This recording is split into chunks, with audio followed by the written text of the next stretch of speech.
And hello, good morning on this fine Thursday, everyone. My name is Nick Reed. It is the day before we have our Friday morning road show at none other than Scramblers, and we're going to have some stickers.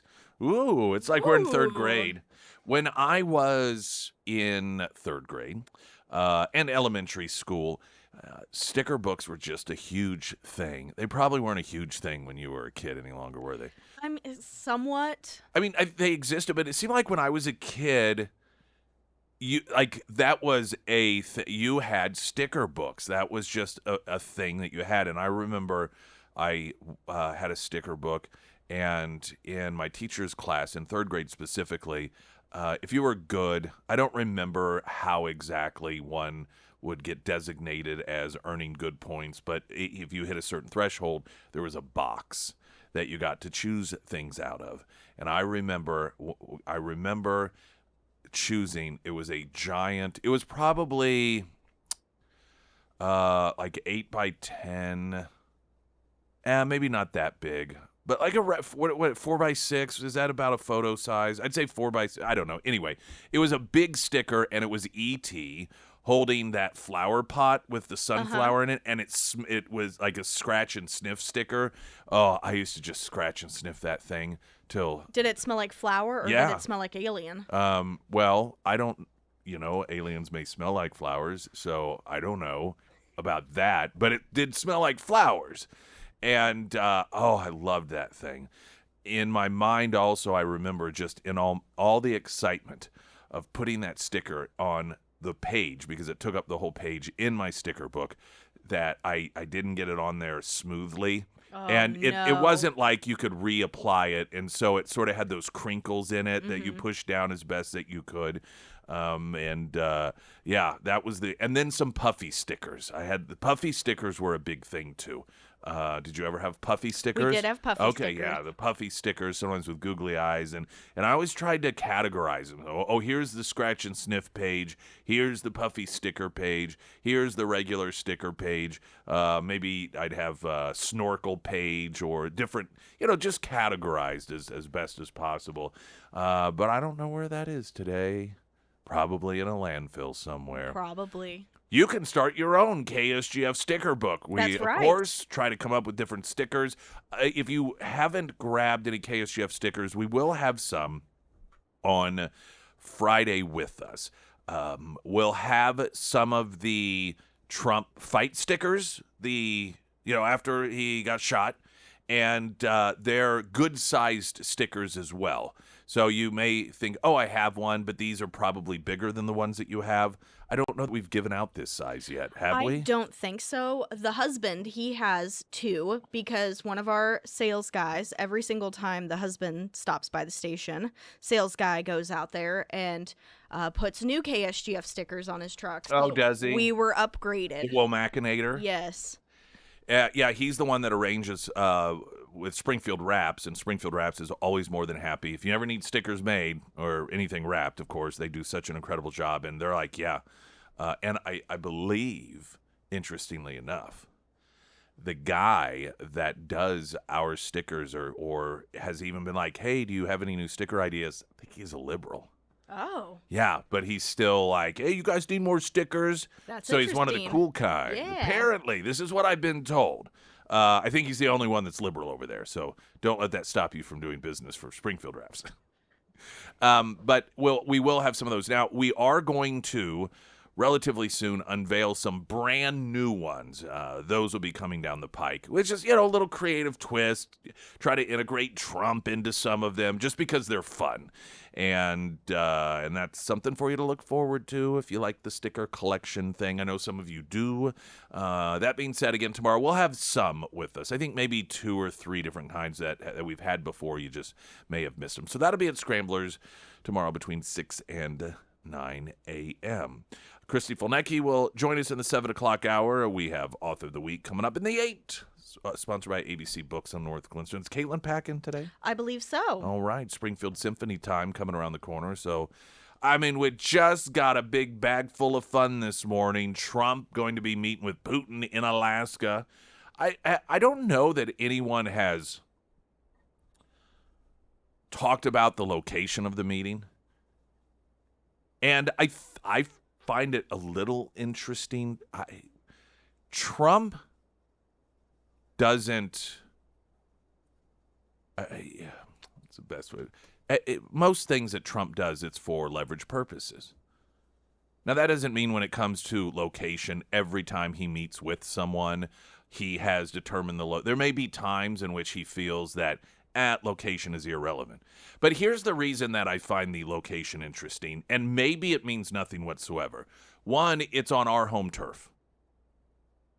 And that hasn't really happened before. We haven't had, regarding Russia and Ukraine, specifically Trump, usually it's in a neutral location. Oh, you're going to meet in Turkey, going to meet in this country, going to meet in that country.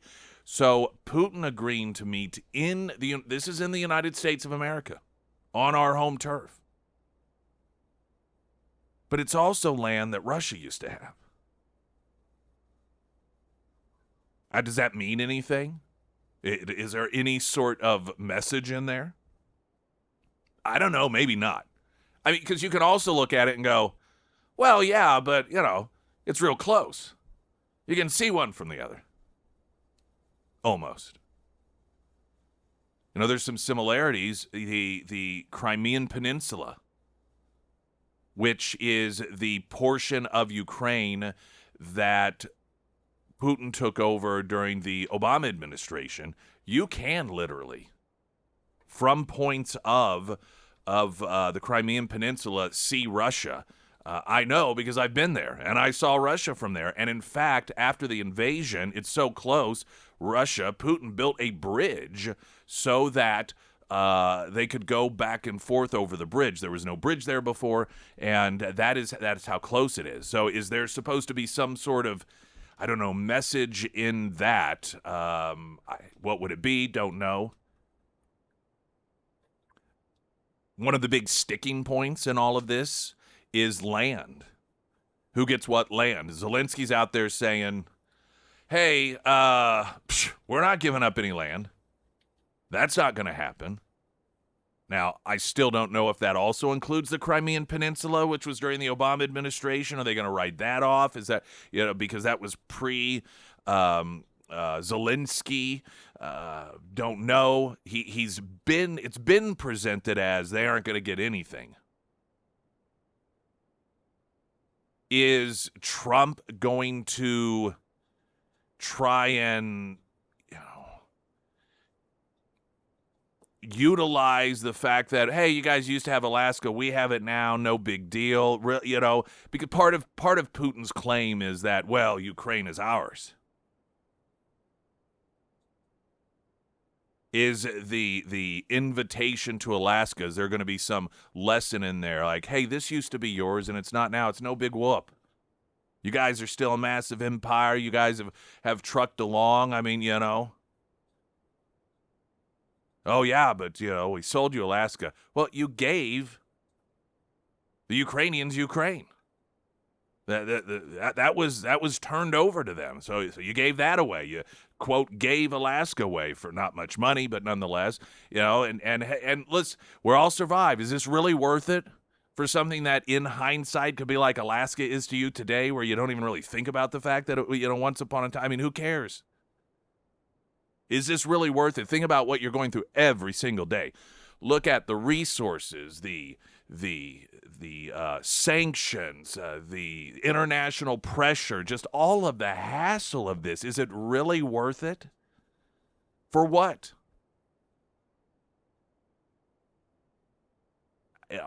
And perhaps Alaska, just geographically, but it just. The fact that it is American soil, it used to be land of the Russians and the whole, I don't know, it just, with the way Trump thinks, I can't help but believe there may be some sort of symbolism or lesson in there, or that he is going to tie that into the conversations with Putin. But maybe not.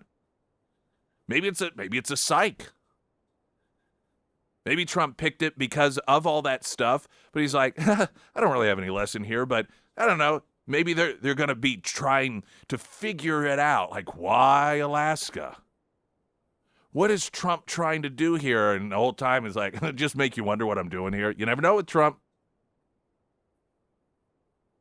Sometimes that's what makes him so fun. Latest news update.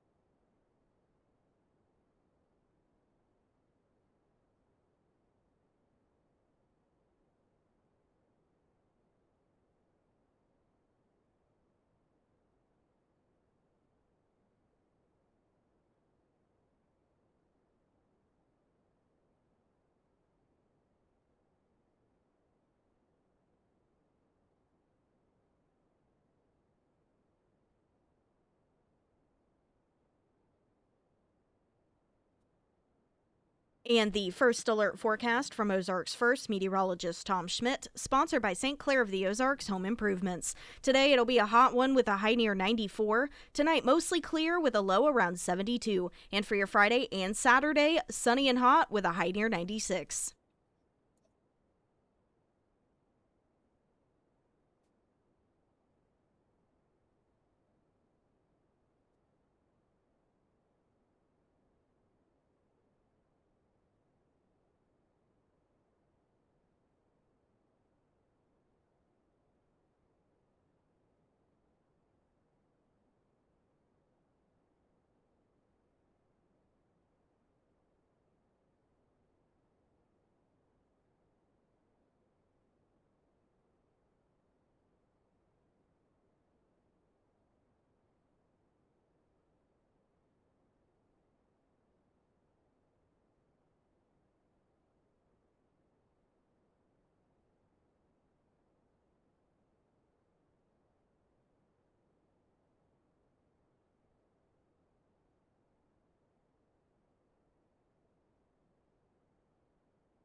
The Pyramid Roofing Company text line regarding the upcoming summit discussion meeting between Putin and Trump in Alaska, saying, didn't Biden, Secretary of State, meet with and get ripped by China in Alaska? Yes, that is true.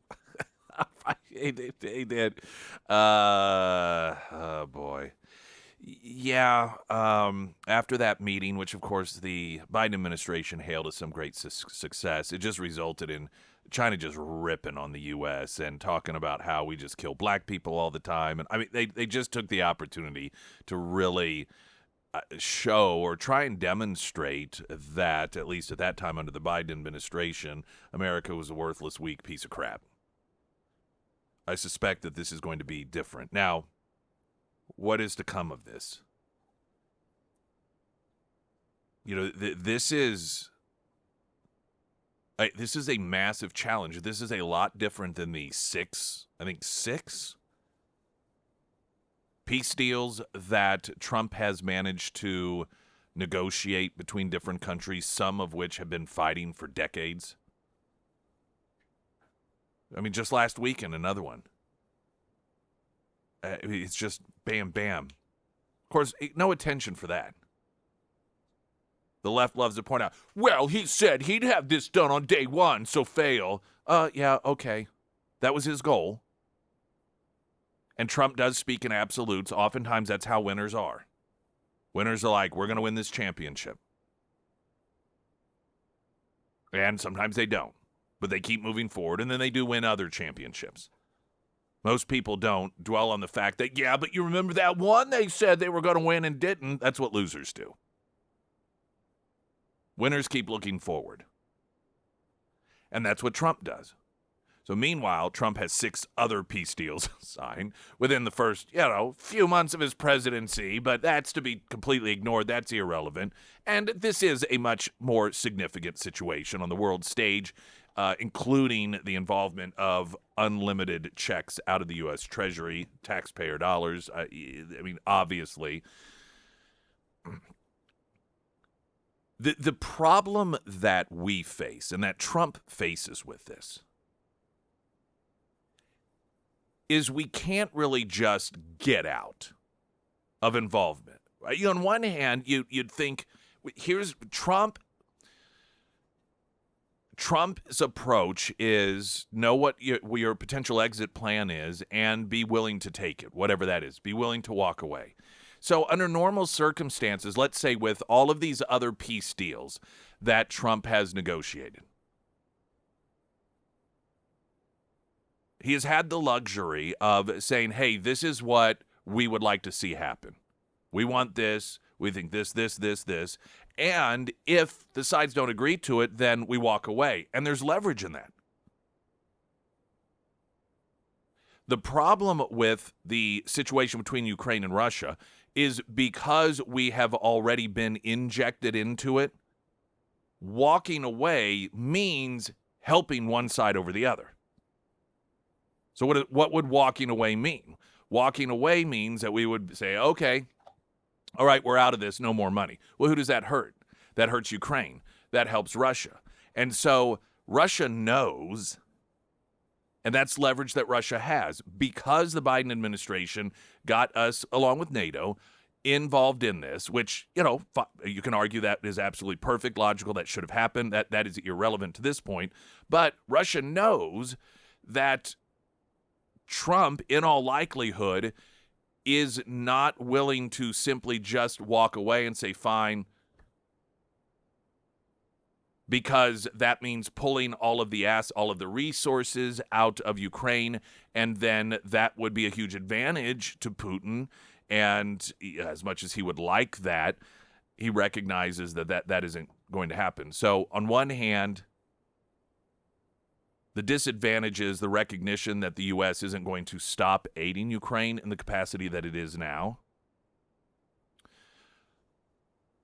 But the advantage is knowing that we're tied to it, and so we can't just walk away. Now, for you, Zelensky, the leverage he has is I think he also believes that the United States will not, even under Trump, and Trump was against all of this in the way that it's been done, and wants to get out, that Trump won't say, fine, if you don't do what I say, then you're going to stop getting taxpayer dollars. You're going to stop getting weapons. You're going to stop getting all of this stuff, all of this help.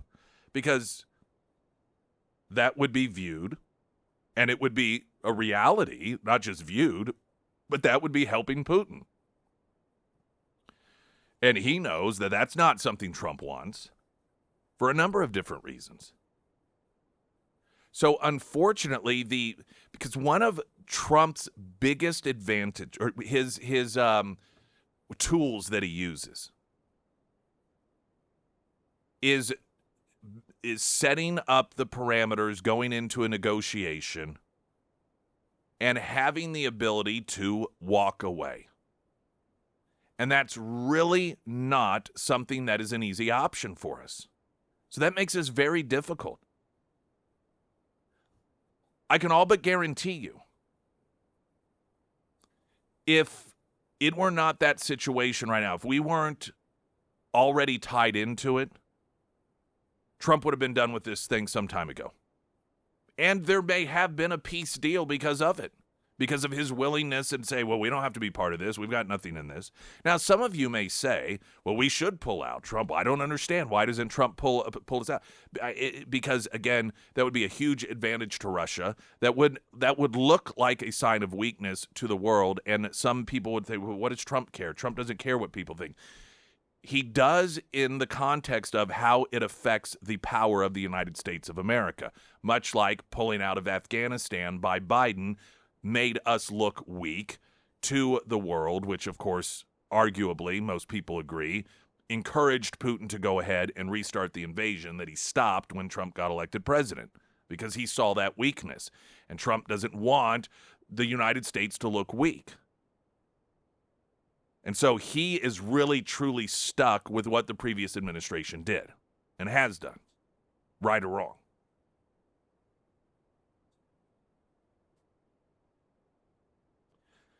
There was a piece about how the experts are clutching their pearls on this stuff. Oh, you got the experts on the Republican side, and oh my gosh, what is Trump going to do? And oh, there are these articles about the European Union. They're so nervous about this. And I just want to say, I'm sorry, how many peace deals has Trump gotten under his belt versus you? This is the arrogance of people across the political spectrum in the world. This is a guy that in the first administration, peace deal after peace deal after peace deal under the Abraham Accords. This is a guy that peace deal after peace deal after peace deal have occurred. I mean, this guy has developed and, gotten in writing, signed, sealed, and delivered by countries that have opposed and fought one another for decades, more than, I mean, collectively presidents of some countries during the entire span of their existence. Yet it still never crosses the minds of some of these experts. Maybe he knows what he's doing. Maybe we don't have to worry about this. Now, of course, you do have concerns because of the magnitude of it, what is at stake. It is a high-stakes situation. But that isn't the concern the experts have. The concerns that the experts have is because Trump's just an idiot and he's gonna say something and he's gonna blow this whole thing. He just doesn't know what he's doing. At what point? How many successful deals does he have to prove that he can develop and have completed before you start going, maybe he knows what can you give me any one human being alive today or ever on this planet that has crafted as many peace deals between enemies as Donald Trump? Anyone. Ever. I can't think of any. That doesn't mean that this is going to turn out to be a wild success. It doesn't mean that in the end, Trump could reasonably finish out his presidency and this thing still be going on. That is perfectly possible. But for Pete's sakes, can we approach this from an intelligent perspective and look at the guy's resume, look at his success rate, and think possibly just maybe, if there is anyone based off of their track record on this planet that can bring this to a resolution, bring this to some sort of end, it's probably that guy. That's not a Republican thing. It's not a Democrat thing. It's not even a pro-Trump thing. It's just a reasonable approach based off of history. And we love to walk around talking about, those who ignore history are doomed to repeat it. We really need to learn history in order to move forward. But yet, boy, some of the most brilliant minds in the world don't listen to that advice, do they?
All right, let's jump over, excuse me, to a traffic update. We'll have weather and more coming up. Christy Filnecki in the 7 o'clock hour. Just a little bit of a preview for you. I'm Nick Reed.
Springfield's Talk 1041, the first alert forecast from Ozark's first meteorologist, Tom Schmidt, sponsored by J&S Automotive. Today it'll be a hot one with a high near 94. Tonight mostly clear with a low around 72. For your Friday and Saturday, sunny and hot with a high near 96.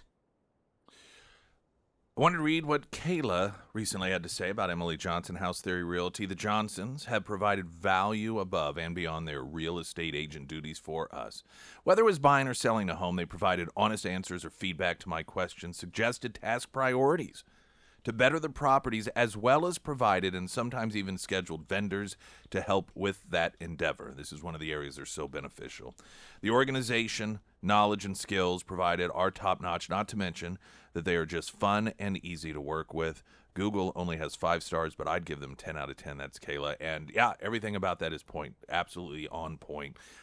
You don't just have someone who is helping you figure out just how to stage your home or get you in to see the houses. Okay, I'll meet you over there and we'll walk through and, I'll talk about this and that. So much more. And that's what you hear in the reviews of those who use the services of Emily, and then of course Will, her husband. Also, he does a lot of the more land sales, big farmland and so forth. So they do work together. That's the reference for the Johnsons here that Kayla had for Emily Johnson House Theory Realty. Although I did have to laugh a little bit about this because of the last thing she said, and I'm sure this isn't making fun of her at all, but I just thought this was funny, noting that Google only has 5 stars, but I would give them 10 out of 10. Well, that's the same as 5 out of 5. Leave her alone. I'd give him 100 out of 100. It's the same. Now, 5, like 10 out of 5, yeah, that would be, but 10 out of 10 is the same as 5 out of 5. I don't know. I thought that was kind of funny. It was cute funny. You know what I mean? Mm-hmm. It was cute. If it was a guy that did it, I'd be like, you idiot. But it was a lady, so it's cute funny. Emily Johnson, House Theory Realty.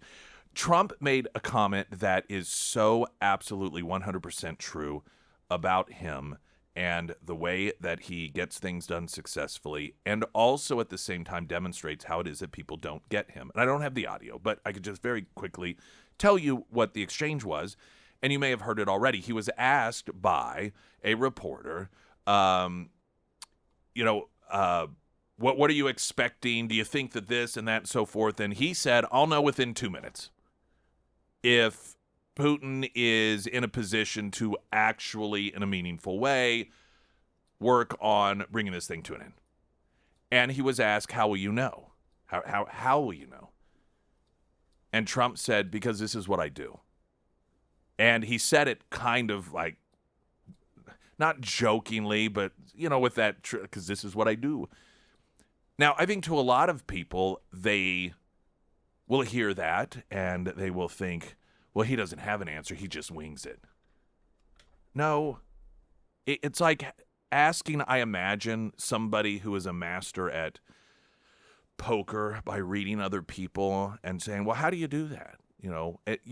Yes, there are nuances and skills, but there's an instinct there. There's a trained instinct.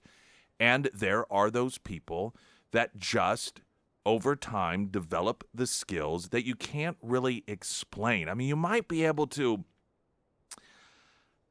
here's something you can look for and you can look for that, but it's to some degree not an exact science. There's a lot of exact science in it, but overall it is a skill. And some people are just good at these things, and some people can immediately tell when they step into a negotiation, this person is serious or they're not serious about this.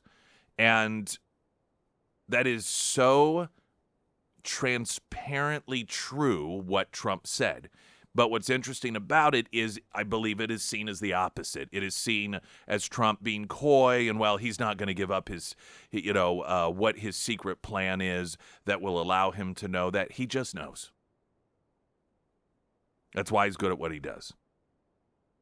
Now, Zelensky has, of course, said that he's not going to give up any land. And here's the thing. I understand it. I get it. 100%. If I'm the president of a country and somebody has come in and killed a bunch of my people and have taken little bits of land, and I'm like, okay, well, that can't stand, because if it does, that sends the message that needlessly attacking another country has at least some upside, and that should not be rewarded. But on the other hand, there's this reality. And let's say that, and I guess this would be my question if I'm having conversations with Zelensky. Okay, so Putin says, let's say Putin's like, no, he's not going to give this up. So are you just going to do this forever? Or in your mind, somehow do you believe that militarily you are going to do what you have been unable to do, as they are losing fighting-aged people to send off into battle? And they're incidentally going to have a massive gap, a massive age gap in their population at some point in time, because all of the childbearing aged men, there's that certain age in which you're young and you start having babies and so forth. They're all being killed. They're going to run out of them. And so what is it that is there in Zelensky's mind a point in which he says, okay, and I'm not saying on paper or out loud, but even in his mind, This is what I guess I would if I'm having a conversation with him. Is there some point which you'll say it's not worth it anymore? That even though it's wrong for Putin to be able to keep some of this land in order to make this stop, I'm going to go ahead and do it for the sake of my people, for the sake of the widows, for the sake of the children that are going to grow up with absolutely no dads, and that this has to stop, or not. I mean, are you just going to let it keep going and going and going and killing tens of thousands of more people, of your own people? And by the way, this isn't a right or wrong answer. Some of you who are listening may think, well, this and because of this or this, for this reason or this, and talking about it in the context of what is, quote, right and wrong. And that isn't an insignificant thing to think about.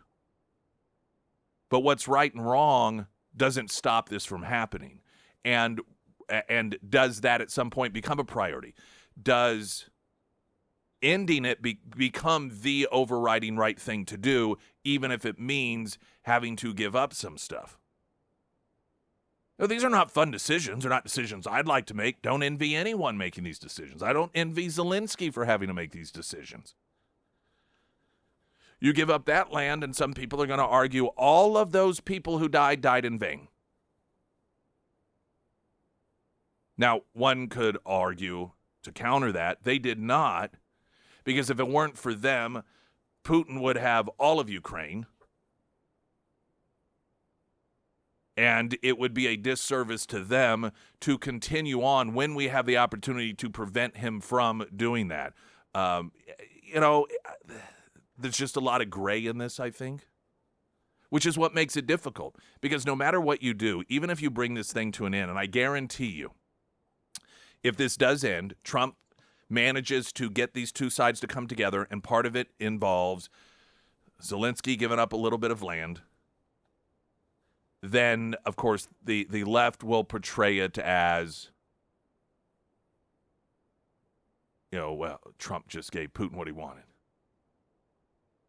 But what ultimately matters here is nothing will happen unless Zelensky and Putin both agree to it. And I just don't, this is outside of the United States getting militarily involved. I don't know that there is an end to this. And that's the problem I have with a lot of people who, at every given turn, wants to paint Trump as, well, he's just going to give Putin this or do that. It's like, what do you want? What was the previous answer to this? It was just let them keep killing each other and killing each other and killing. No one was trying to stop it. No one was. And I could understand if that was because it looked like, oh, Ukraine's really got him on the ropes now, and at any moment this is going to end. There's never been a point, ever, in which anyone believed that Ukraine had Russia on the ropes and that they were going to militarily, even with all of our help and all of our money and all of our assets, were somehow going to end this thing militarily. Nobody has ever. That's the thing that's just so crazy about some of this stuff to me, especially what's going on between Ukraine and Russia, is like this cheerleading when there wasn't even an expectation that Ukraine would win. Like all of this cheering for them and cheering for them and cheering, but no one on the side of cheering for this did so under the belief that somehow that was going to make it end. And that isn't to say that you shouldn't, be on Zelensky's side. It's just such an odd thing. Like, what is it we're cheering for? Just for this to keep going on and on and on and on and on? Seems kind of dark to me. Now, the only other potential caveat, and Trump has said that, I have this story, warns of severe consequences if Putin does not work towards peace in Alaska summit. I highly doubt that means anything militarily. So I suppose that would be new sanctions and just laying down a hammer so heavy, economically speaking, and doing it to China and doing it to India. This is part of the problem. economically speaking, Russia ultimately has allies with those two countries, and that's part of the reason so many of the sanctions haven't worked. Well, along with the European Union, that have been bypassing much of or helping other countries bypass the sanctions and purchasing energy, unless there is some way for, where Trump is willing to get everyone on board to where they punish countries like India and China to the point that they buckle under and they stop helping Russia economically so that they can continue this thing. I'm just not sure that there's anything else that's going to do it. So anyway, be great if it were black and white. Be great if Trump could just say, we're out of this thing. That isn't necessarily realistic, and so that's what makes it hard. This is like the big one. This is the big heart. This is the big boss. Trump, he's hit level 1, 2, 3, 4 on, Mario Brothers and this deal, that deal, and this, but this is the big boss. This is level 8-4, and it's the one that we shall see. If he doesn't get a peace deal already anyhow, but especially if he manages to craft something out of this thing, the peace deals are already deemed as irrelevant anyhow, but nonetheless. Springfield's Talk 1041, I'm Nick Reed.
There are a couple of stories that further demonstrate the United Nations is not a good organization. It's not a worthless organization.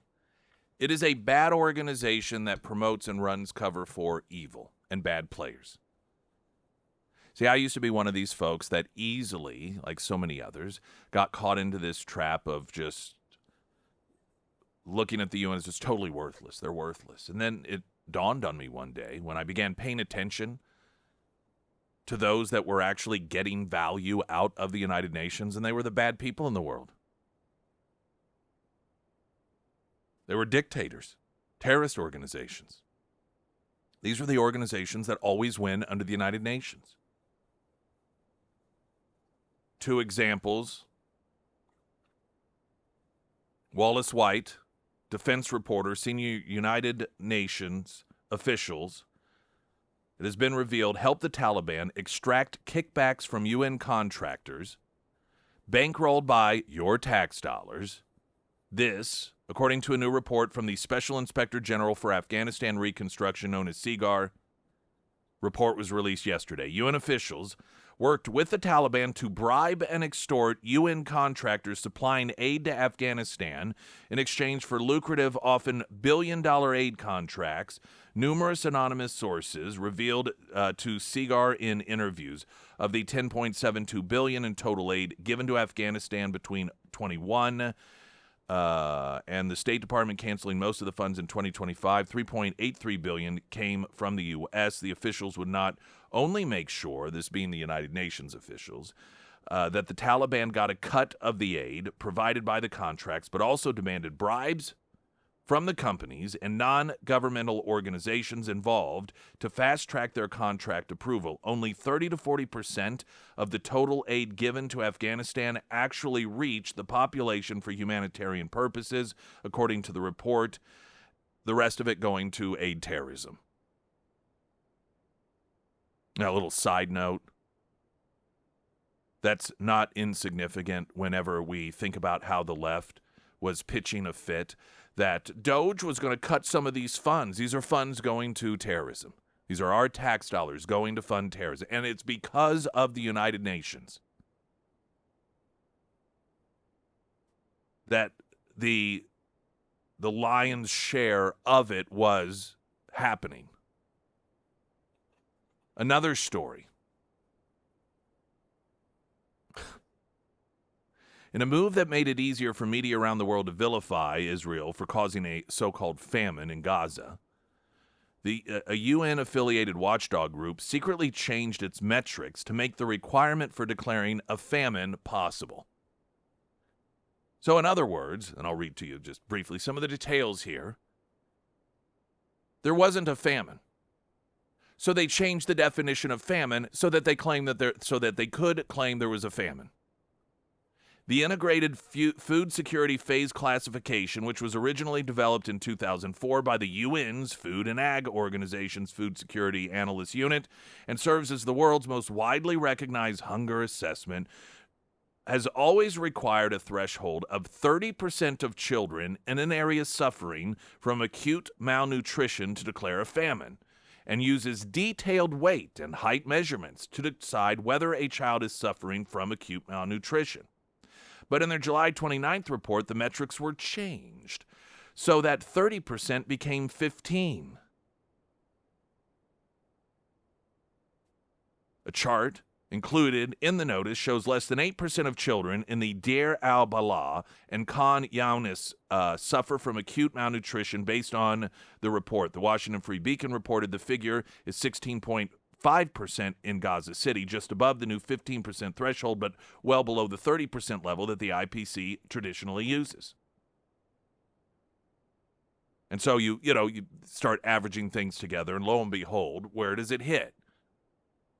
Right around that new threshold. So this is the United Nations that we know had some of its own members assisting Hamas during those October 7th attacks, out there changing the definition of famine so that they can help Hamas spread the lies throughout the world that there is famine going on in Gaza because of Israel, which then in turn is used by all of these countries to justify calling for the Jews to just sort of give up and give the terrorists their own country.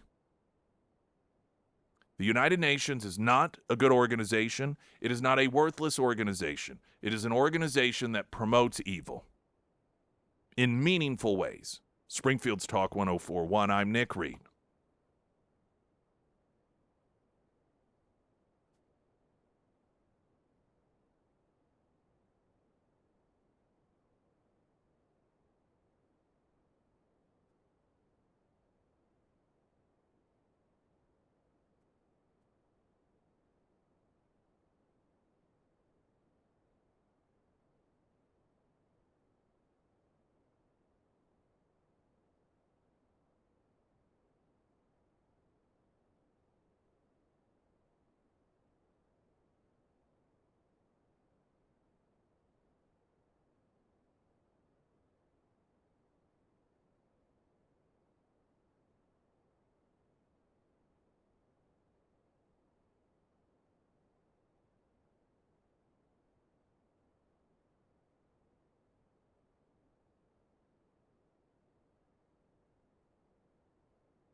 You figure when grandma, grandpa, mom, dad, or you have to go into a nursing home, well, I guess we got all the equity in the farm. We'll sell that, other assets everywhere. That's what it's there for, right? You may not have to do that.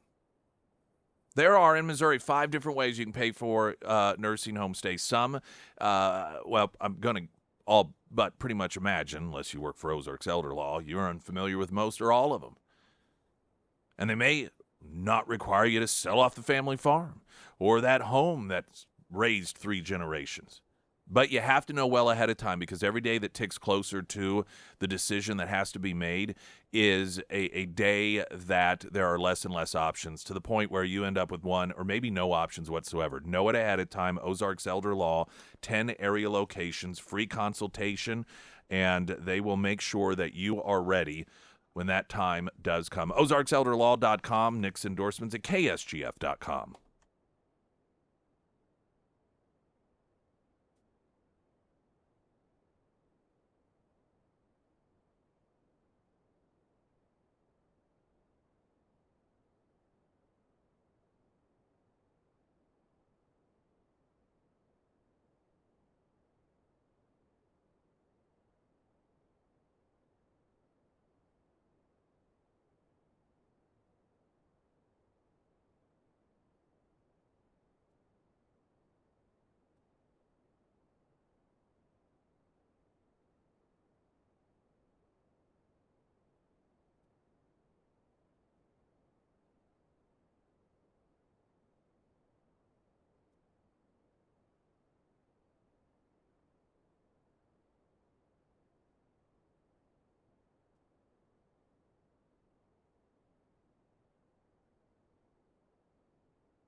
Springfield's Talk 1041. And hello, everyone. Welcome to the show. My name is Nick Reed. Tomorrow, Friday, we will be broadcasting live from Scramblers. We'll have some new cool KSGF stickers. Well, some of them aren't KSGF. We have some of the larger size Trump fist in the air fight after he got shot, backdrop by that flag.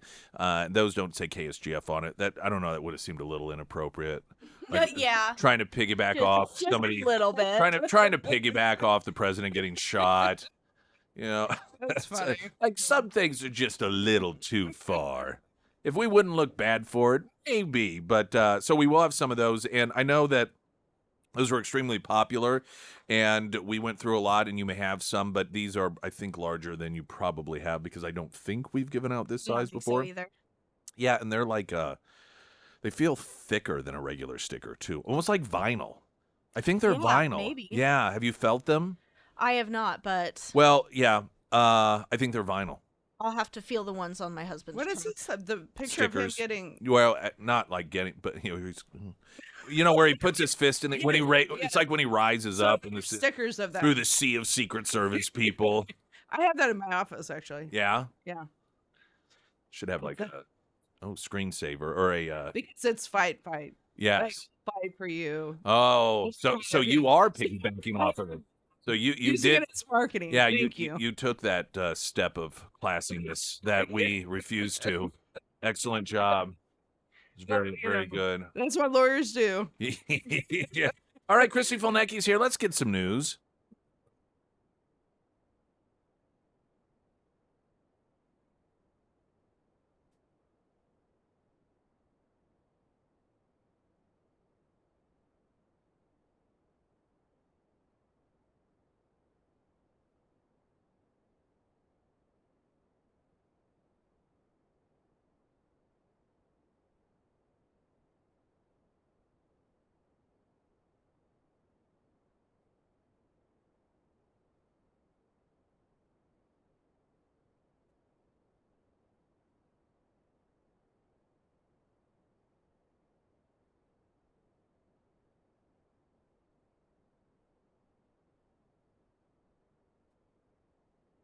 And the first alert forecast from Ozarks First meteorologist Tom Schmidt, sponsored by St. Clair of the Ozarks Home Improvements. Today it'll be a hot one with a high near 94. Tonight mostly clear with a low around 72. And for your Friday and Saturday, sunny and hot with a high near 96.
Christy Volnecki joins Yes, us. good Have morning. your kids said anything about the fact that they can't have cell phones in schools? The ones that are still Oh, in yeah. high school?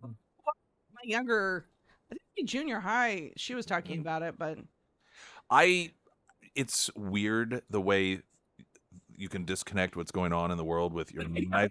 And yeah, obviously, this was the banning of cell phones is something that I've talked about for some time, and how it's played out in other cities, and the fact that this is statewide thing, and it was signed into law, yeah. and then the girl child like last week's like, I'm gonna have to take a paper schedule for my classes. Just when I said, what do you mean? She goes, because we can't have cell phones. I was like, you can't. I was like, oh wait, I knew that. I And I know. was like, Yeah. well, and I said, well, that's how it used to be in the good old days. Sorry, And she said, no, I mean, she takes things in stride and has a good sense of humor. And she's like, but you don't understand. She said, we're used to everything being on our phones. She's kind of half joking. I was like, well, yeah, but I'm glad. I think it's awesome. Yeah, I know. There's so much upside to it. And I think it'd also be cool if they kind of get back to where they handwrite notes to each other in Oh, yeah, class. Like yeah. I just Well, think that's so my cool. daughter at the Naval Academy, her first, like their plebe summer that they have the first summer, you can't talk to them. So all they can do is write letters. Right. And I thought, I don't even remember the last time I wrote a letter. I felt I was writing my child in the military, in the Right. 1800s or something. I've said it before. You miss out on so much during those years by not writing letters to friends, notes to friends, love letters to, boys and boyfriends and girlfriends. And, I remember you'd have the little vents in the locker, and you'd write, and in between classes, you'd slide the note up into it. And, yeah. Oh, yeah. Yeah. Mr. Reed, do you want to read that to the entire class? God, I hope not. I haven't had a chance to read it yet. But man, something and their handwriting, like, because the way people's handwriting when you're a kid, especially if it's a boyfriend or girlfriend, there's just something about it. Like, that's part of them. Yeah. It's like the same thing as a voice or a smell or a look, that handwriting and all that stuff. It's gone. And so if some of that comes back because of this ban of self, I think that'll be really awesome for them. I know. It's quite an adjustment. Yeah, now that you said that, my oldest in high school had mentioned that he didn't have phones, but they're used to even having it for emergencies. So to me, and I track my kids, on 360 and stuff. So it's going to be an adjustment for parents. Yeah. At least Oh, yeah. the safety part of it too. Sure. Yeah. Well, even outside of that, I mean, I constantly with the girl child just hey, can you do can you pick me up after school for this or that? And yeah, it's convenient, but to me the downside is not worth it at all. It is absolutely not worth it. And one of the things that they have found in cities that have done this in the past, and not just here in the US, but over in England, there was I watched a couple documentaries, news stories, and then read stories on it, is discipline, or sorry, like the need for disciplinary issues goes way down.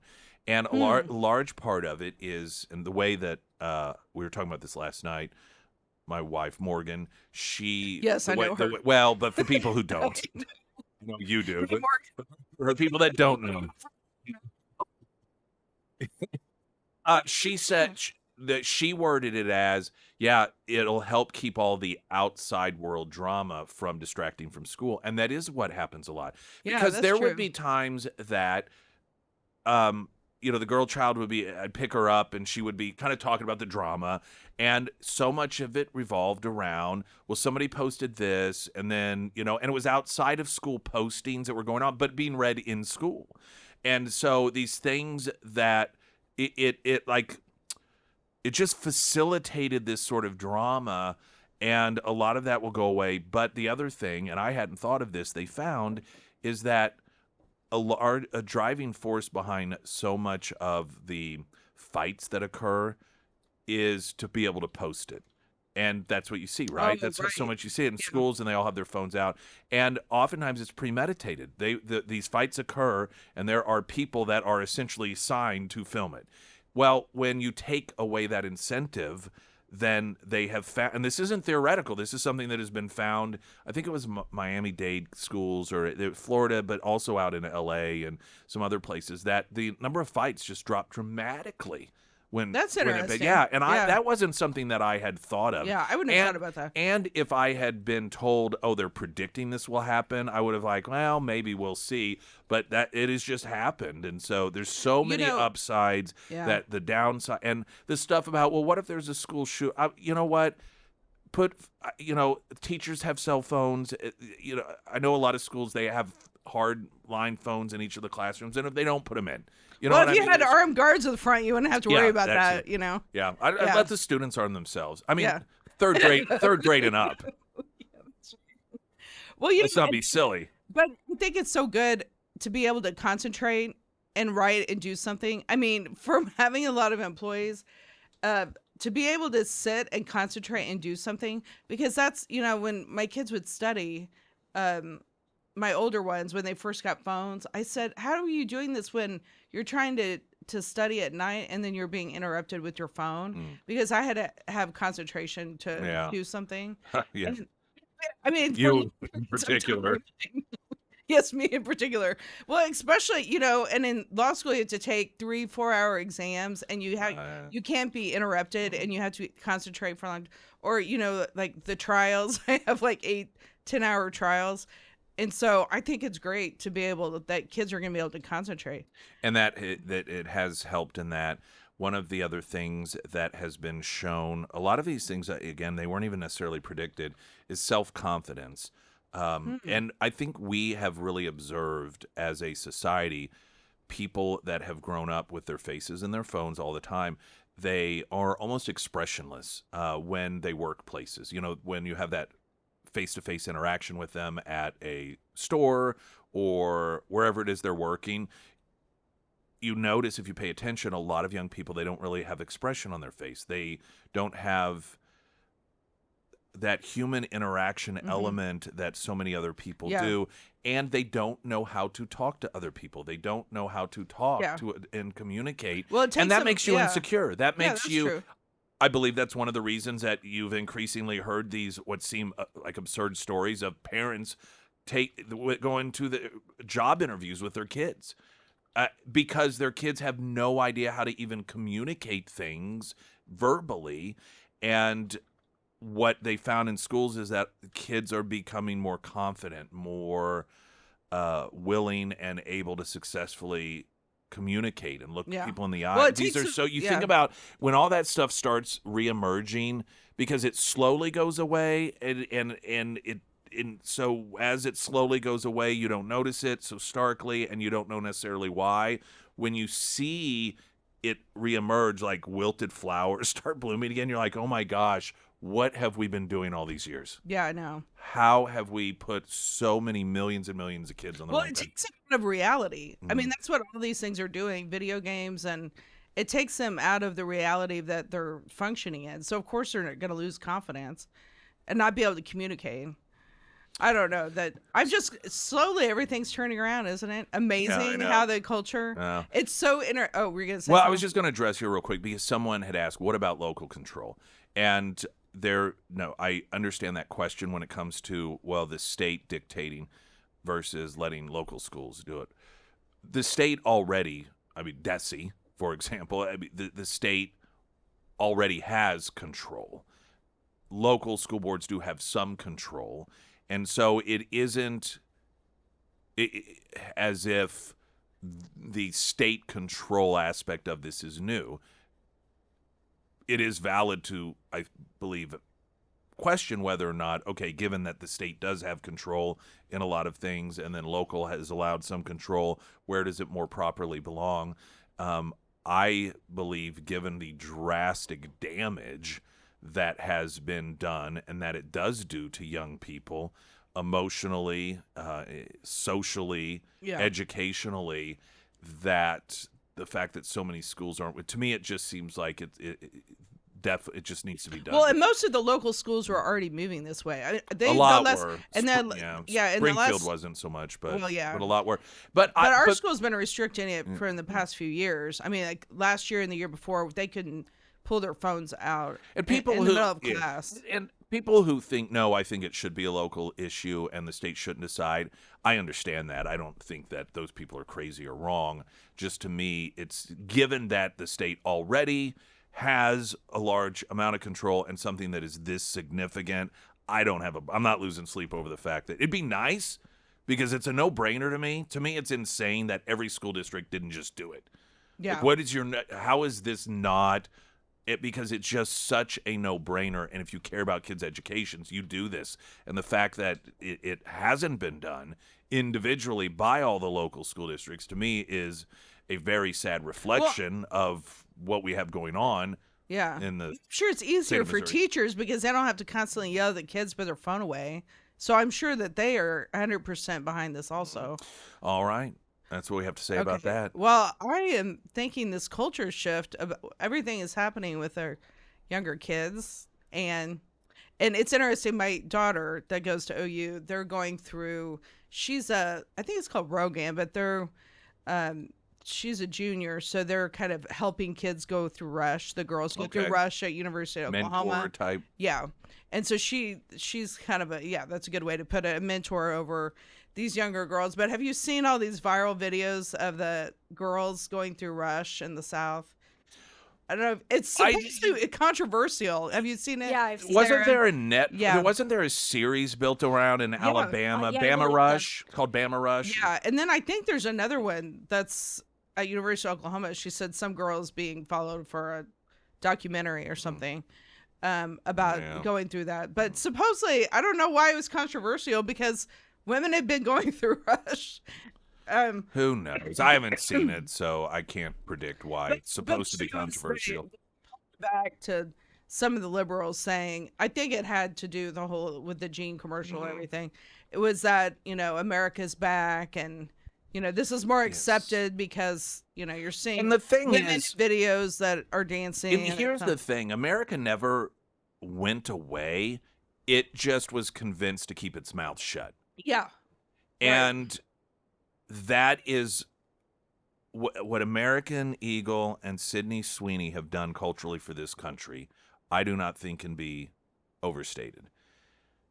And it was because they did it in a we're trying to make a point way, especially Sydney Sweeney. I think she did the most masterful and beneficial thing to this country possible, and she didn't even acknowledge it. Yeah, She right. did not That's a good acknowledge point. it. Yeah. And part of the reason why, to me, it's more significant than the significant stances and meaningful stances people like Dave Chappelle would take, a lot of these comedians that were like, you know what, this is crap. Because somebody like Dave Chappelle's a comedian, you are deliberately developing content that some people are finding controversial. And so that to me is different than somebody like Sydney Sweeney, who she was just doing an act. It wasn't about any sort of content making fun of people. It wasn't about who's okay to make fun of. It was just an attack on her being pretty. Yeah, I know. And this insane allegation that, she's a Nazi and promoting Nazism. Because she ignored the noise. And because American Eagle didn't back down, they kind of made a statement like, hey, she's pretty and this is what we're doing. And that was pretty much it. Followed up with, of course, buying the Dome for a weekend in Las Vegas. I don't know if you know that. Oh, no. It was last weekend or the weekend before. Oh, I saw it on the street. And it was like somebody said what everyone was thinking and broke that self-imposed silence cone that was over the average person, that this stuff is dumb. Yeah. This woke stuff is dumb. I'm offended about this and we need to tiptoe around that. And we can't celebrate Mother's Day because some people don't have moms, and we can't do this because some people are that. And while some of us have always been vocally in opposition to that absurdity. Most people just don't like the hassle of stuff. They don't want to be called names, and so they just quietly go along with it. And I just believe that that whole thing broke through all of that, and Yeah. people are just breathing again. And there was a poll that came out that showed 12% of people said that they thought that that ad was offensive, only 12%. And I guarantee you not all of them actually did. I know, yeah. And those that seems high. did, That seems high. and of those that did, probably could not actually tell you why. They just, they're on the left and they are told what's offensive, and then they go along with it. Yeah. And just because, and she's white, and nothing that's real rational. But the portion of the population that's normal that was offended by that, I would say was probably about zero.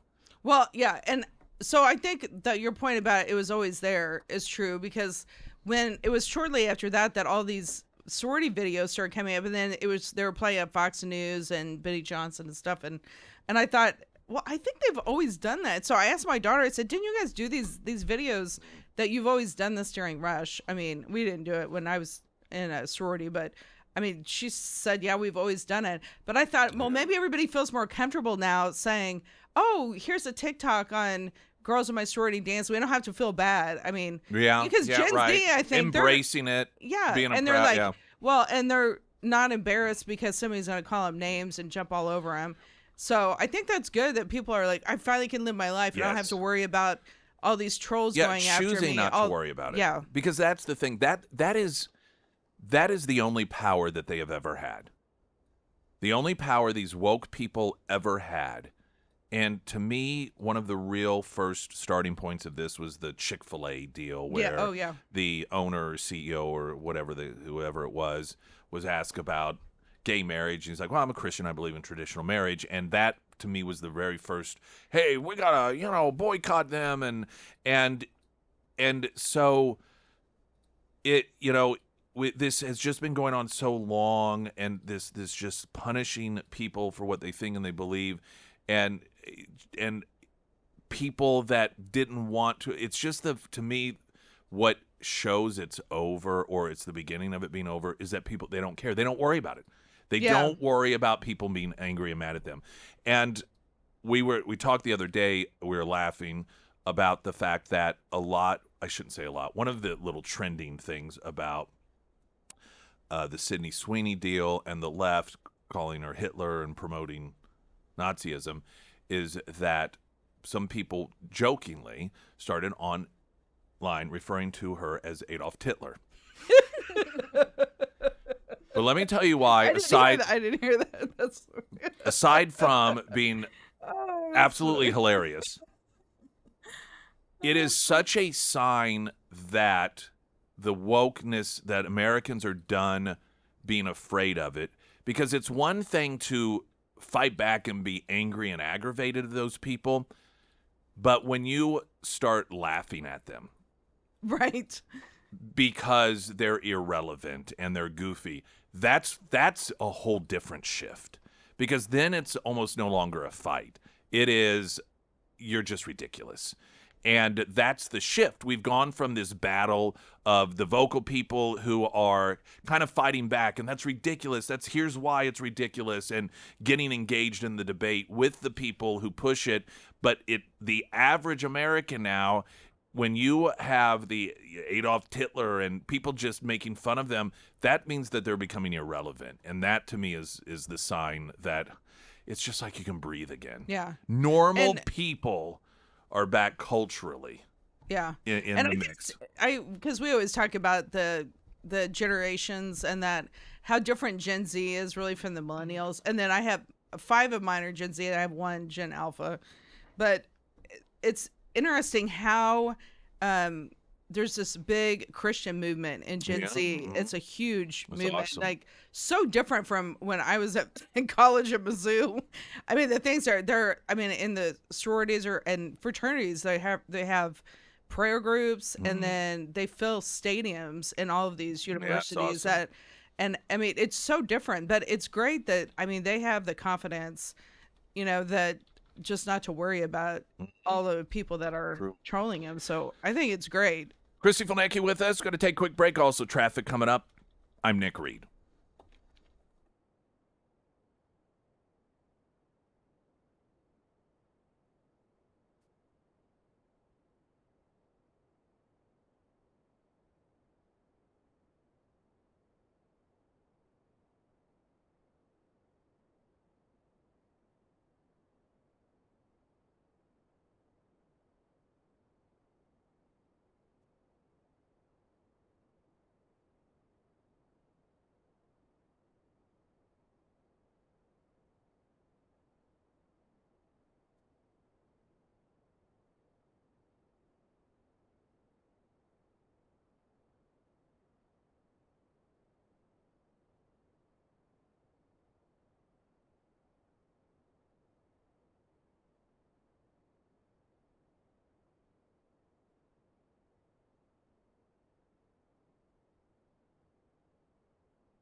Springfield's Talk 1041, the first alert forecast from Ozark's first meteorologist Tom Schmidt, sponsored by J&S Automotive. Today it'll be a hot one with a high near 94. Tonight mostly clear with a low around 72. And for your Friday and Saturday, sunny and hot with a high near 96. Chrissy Filnecki with Yes, us. good morning. UFC CEO Dana White said that definitely the fighting company will have its first White House fight on July 4th next year. Oh, really? Yeah. Oh, that is so cool. I love that. Yep, that is going to be pretty It's going to be amazing. packed. And you know what? There aren't going to be any criminals in D.C. during that time. Yeah, I know. Or maybe we could let them make it some sort of event where you can get out of jail early. You have to fight whoever wins. White said on CBS Mornings, I'm flying out there at the end of this month. I'm going to sit down and walk him through, talking about Trump, all the plans and the renderings, and we're going to start deciding what he wants and doesn't want. But yeah, it's definitely going to happen.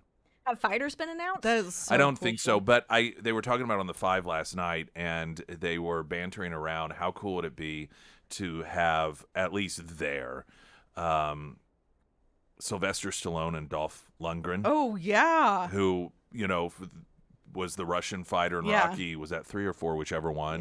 Yeah. That would be really, really cool Oh yeah. to Well, have he's them friends there, with be part of it. So, Yeah. and he just gave him a Kennedy Center Award or whatever. Yes. Yeah. So he did those announcements, which I find all of this so hilarious and so telling. I thought I must have failed to save the audio where he was talking about how he didn't really want to do this because he's the president, but Next year. yeah. Yeah. Well, he said I recorded it. I just didn't save the audio. But anyway, that the lady who's his sort of chief of staff, he said, well, she told me, and he said, so I was like, okay, I'll do it. It was really funny. And then I can find it. yeah, and then he talked about how he's always wanted one of these awards, but so he may give it to himself next year. Next year.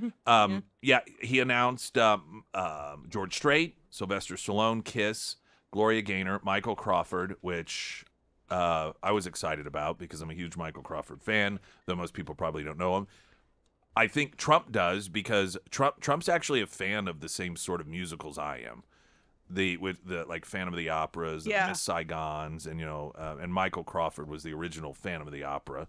Oh, is that true? Okay, yeah, okay. and, When he said that last night, I didn't know. Yeah, that. that's who. Yeah, well, Okay. he's no. I mean, Or obviously yesterday. he's done so much more than that, but he was the original Phantom of the Opera, Andrew Lloyd Webber version, obviously, and what I love about this is this is going to be more watched than any other I know. of yeah. these honor ceremonies in DC ever. I know. I think it's so great. This is, but this is the thing. And people, okay, so the left and the people who have generally run all of this stuff, they obviously hate this because it's Trump. But here's the other thing. They hate it because, I can guarantee you in their minds, he is taking what is real art and instead changing it, sullying it up to trash. Because it's like, have you ever known someone that loved a band, was such a huge fan, and then the band became really big and mainstream and they hated it? Yeah. They're like, Yeah. well, they changed. These people on the left, to them, what they had crafted with these ceremonies and all of this stuff at the Kennedy Center, it was true art. See, normal people don't 'cause understand true art. It's like an elitist. Yes, thing. it's total elitist. And Yeah. he's taken what is this elitist country club and opened it up to standard American trash. Yeah. And that's in what there, they- yeah, I'm that's sure they think that. exactly the way they think of it. It's the same mentality that the elites have when a movie like the second Top Gun came out, Maverick. Oh, yeah, and yeah. everyone's like, this is awesome. We love it. And they couldn't figure it out. They thought it was awful. There were these articles written trying to sort of deconstruct why it is that MAGA America likes it so much, because it's clearly not actual art. Yeah. Because normal people like it. And normal people can't like art because we know what art is. We create art.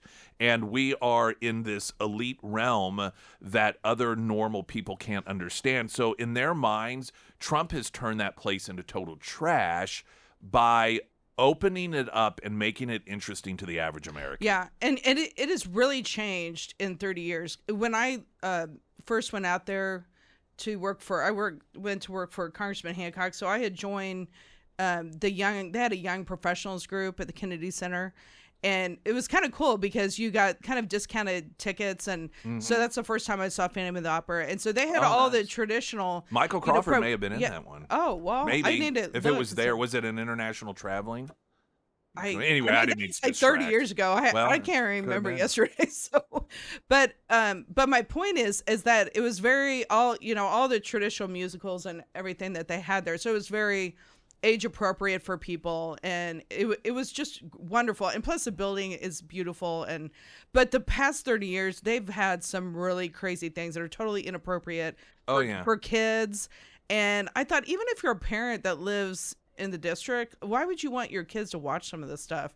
And because it proves how elite they are, and If Yeah, average, yeah. and it's almost like the Democrat Party today, they are defined by being the opposite of what Republicans are. So whatever Republicans do support, they are by default against it. To the left, art is the same thing. And so if they can create something like, for example, the new Jesus Christ Superstar with a black woman playing Jesus, the fact that average Americans, are put off by it, and some outright offended, but some, that's what to them defines art. Because normal people don't like it, normal people are upset, and since we're above the normals, that must mean we've created something good. Yeah. Well, but it's appropriate to reflect America when you're in America's capital. Well, you'd think. You'd think. I mean, but what do those people think about America? Well, that's true. You know what I mean? In their minds, they're America inside the is Beltway, it's awful, it's horrible, so it should not reflect. And that's part of why they find all of this distasteful, because they find us distasteful. Yeah.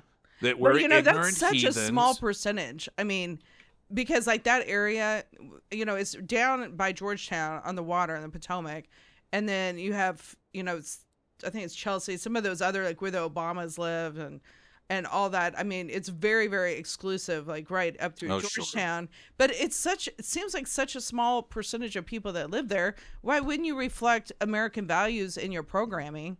And I mean, it sits right there. The Watergate Hotel is right there, and I mean, it's all Americana. Mm-hmm. Christy Fonecki here. We're going to continue on, get a quick break, traffic update as well. I'm Nick Reed.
I do have some audio here. Ooh. Let's see. This is Chuck Schumer. Now, you spent a lot of time in D.C., and there is, according to a number of Democrats, publicly, Washington, D.C., it's just about as safe as the Brady Bunch's neighborhood was. It's so scary. Chuck Schumer responding to what the Democrats claim is false, and that is that there's crime in D.C. And that is D.C. and Donald Trump's mobilization of the National Guard, the federal takeover of the Metropolitan Police Department. I want to get your reaction to everything that's happening in D.C. But first, a lot of folks on the Republican side, your Republican colleagues, say that they are very scared to walk outside in D.C., that they think this is completely the right thing to do. Senator, are you scared walking around Washington, D.C. these days? I walk around all the time. I wake up early in the morning sometimes and take a nice walk as the sun is rising around some of the Capitol and the other monuments and things, and I feel perfectly safe. They're full of it. Yeah, they're full of The this. mon- This It's is like miles from the Capitol down at Lincoln Memorial. Is he What? walking all the way down there? well, he's He's spry. walking like half a day to take He's a walk. spry. That's a total lie. Well, I'd like to know where he lives, and I can tell you how safe it is. Well, someone noted, even if that were true, just because of his position as Senate Minority Leader, he's got like a 5-person security team around him all the time anyway. So. But this is the border all over again. This is the economy all over again, where the Democrats were out there telling people the opposite of what everyone was experiencing. That's not true. That's not happening. The border's secure. There's no crime. It's like, are you This is even really? worse. I mean, this is even worse because there are a lot of people that go to DC, a lot of people that live there, I know. and our federal government's there. Anyone who's ever even been to DC knows how dangerous it is. It is so, and the thing is, I mean, it's not just, the poor intern that got killed, and Capitol Hill, just Capitol Hill, is one of the most dangerous areas, and it always has been. Wow. In at least 30 or 40 years since I lived there.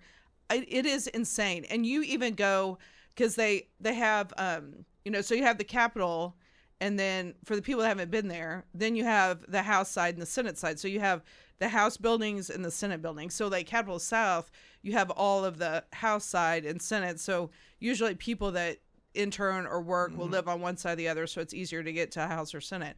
Well, on the House side, you go like 2 blocks, and then under the highway, under 395, there are homeless people and vagrants everywhere. I mean, No, there's not. I know. See how easy it is to be a Democrat? Oh, yeah. Wouldn't that be great? tell you a story. Where all you just do goes, no, there's not. I have so many. That's not true. You're just trying to distract from Epstein, Christy. That's right. That's my goal, is distraction. You're just trying to distract. I mean, this is By me. a loser argument for them. It's so I mean, dumb. It is so dumb. when I first moved there, everyone was like, don't go to Southeast DC. Don't go to South. And then, we go back to visit because my husband grew up there. And then they put the National Baseball Field right in Southeast DC. And I thought, you're putting a baseball field because it's down by Navy Yard. And that whole area is so dangerous. I thought, why are they putting a baseball field right there in the heart of DC and where the crime is? It's called Anacostia. And it's so, and then, my husband he did his residency in DC. He went to medical school there. He actually went to Howard. He was, there's only it's a historically black school. And so there were So he's just like, there was like 5 Biden. white people there. Yeah. One of them was Joe Biden. That's right. And going up on, I can't think of which street it was. I went to Howard. That place, I mean, he would go to medical school, look over his shoulders. I mean, Because he's racist. Yeah, right. Yeah. I know. Well, there's a free DC project that has been organized by Democrat activists urging people. So they are opposed to the efforts to make DC safer. And they have urged people, this is their plan, to bang pots and pans quote, every night of the occupation, to sing, chant, and make noise for 5 minutes. So like 20 people? I don't know. But as usual, they have real solid plans to make things better. Beating pots and pans together and singing.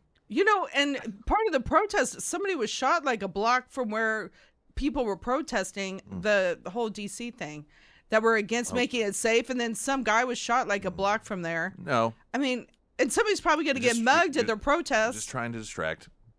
That's all you're doing, distracting. It's so funny because you just don't want to talk about Epstein. Fake news. Fake news. I know. Well, this is such a loser argument. And did you hear Chris Matthews? He's like, they're trying to trap us. They're setting us up. They're trying to trap us. It's like, can you? That is idiots. such derangement. Can you just for 1 minute just think maybe, just maybe, Trump just wants to make it safer. No, I know. It's like they are so deranged. They will come up with these wild conspiracy theories as opposed to just considering possibly Trump sees a problem and he likes fixing problems. It's his ego. It's just because that's the way his whatever you want to claim. Some people on the left like he's just doing it for political reasons, just because it's okay. How is that going to help him politically? If it makes it better, so okay. How can you be against this? It's like these people, if they treated firefight. Can you imagine like a situation and your house is on fire and it's a massive out of control fire or some, a huge block, and the local fire department's there. And then all of a sudden another jurisdiction comes in to help, and they're like, no, we don't want you coming here. What are you, a dictator? Get out of here. We've got it under control. People would be outraged. Like, are you out of your mind? Why would you not accept this help? But that's what these insane lunatics are doing. And that's why they're going to lose forever, because they're on the wrong side of the issue. I mean, it's so ridiculous that you wouldn't want to make everyone safe. And I'm telling you, I talked about it when I talked about the DC jail. It is a third world country in that city. And it is so, where they have the DC jail where all our January 6ers were. It is so dangerous, even outside the jail. And then, well, not where Chuck Schumer's walking around every day. Chuck Schumer is not walking around the DC jail. I would be shocked if he ever went to the DC jail. And you know what I was thinking when he said that? Capitol Grill is right there, like a really nice restaurant. I thought he probably takes the security detail from the Senate building and he walks 2 blocks to Capitol Grill, and that's what he's saying. He's walking around the monuments. There is no way that guy is walking around any monuments by himself. Christy Fulnecki with us. Quick check on the traffic. I'm Nick Reed.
In some very exciting news, the NFL team Minnesota Vikings have sparked a buzz on social media with the announcement of their new male cheerleaders. I know, I saw that. So let me tell you, here's the thing, and I don't know if this will be noted or discussed, or even it's a somewhat difficult thing to articulate.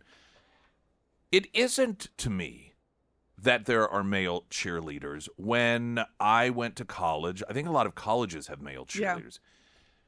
Those male cheerleaders cheered in a masculine way. No, I was going to say, that is not what this is. You know? This is different. This is, and I'm just going to say it, for a lot of people, it's cringy.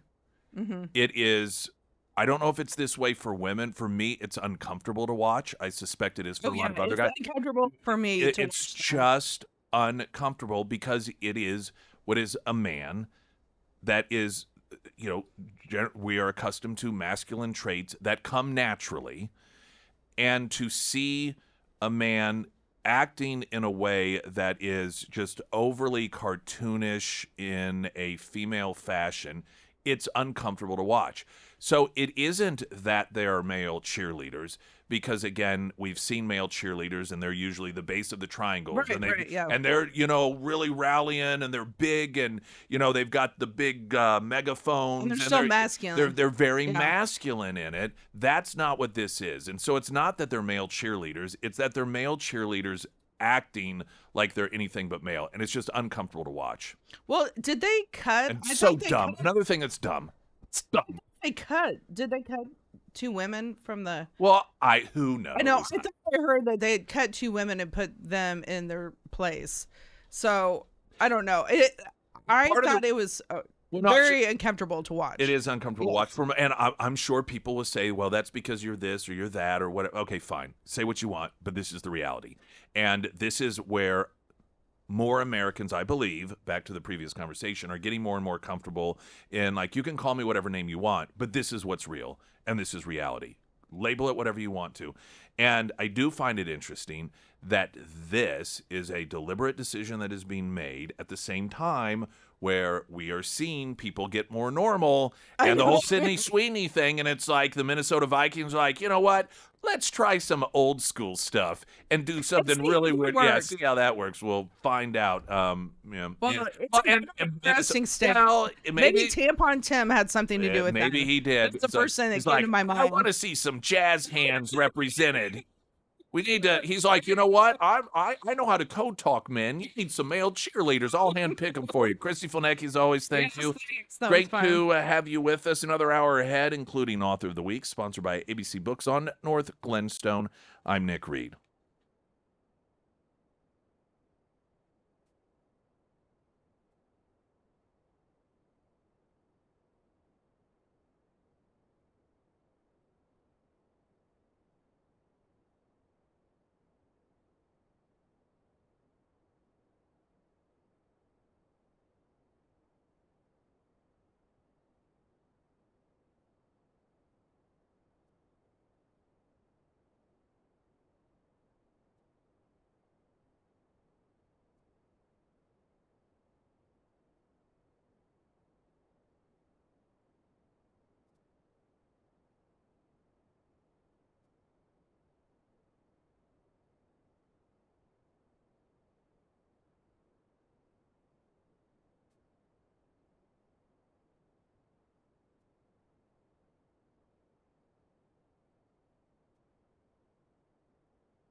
Welcome, everyone.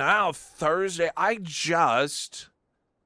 Wednesday was thinking this week's going by so slow, and now it's crazy. Tomorrow is Friday already. We'll have the Friday Roadshow of Scramblers. New KSGF stickers, if you want to grab some of those while you join us for the show.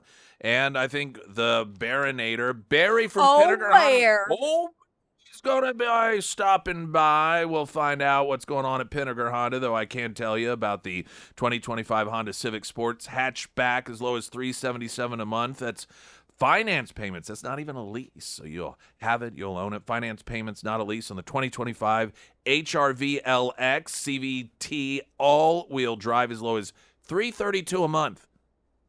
That is ownership. Rates as low as 0.99% on select models. And don't forget about the Pinnaker Advantage. 20% off oil changes and tire rotations when you purchase your vehicle from Pinnaker Honda. And if you get your vehicle like I did, which I got at the Pinnaker location in Republic, there's one in Branson as well, you can still get 10% off of that maintenance there at Pinnaker Honda. But for those of you that get those vehicles there at Pinnaker Honda, 20% off. So that is quite a deal.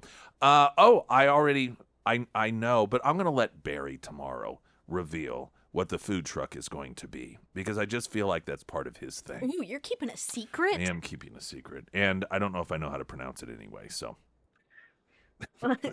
So one reason. So we'll let him announce that tomorrow at Scramblers. We have Author of the Week coming up in just a couple of moments. That, of course, as always, thanks to the incredible people at ABC Books on North Glenstone. A couple of upcoming authors are actually going to be doing book signings as well. One of which, in the next, I'd say, month, is a former FBI agent spy. And another one is a gal who was in prison for years for murder. And so kind of an interesting number of authors that will be having their book signings at ABC Books. And so the Thursday before those particular book signings, we will have them on. Just give you a preview of what is to come up. Right now, the latest news.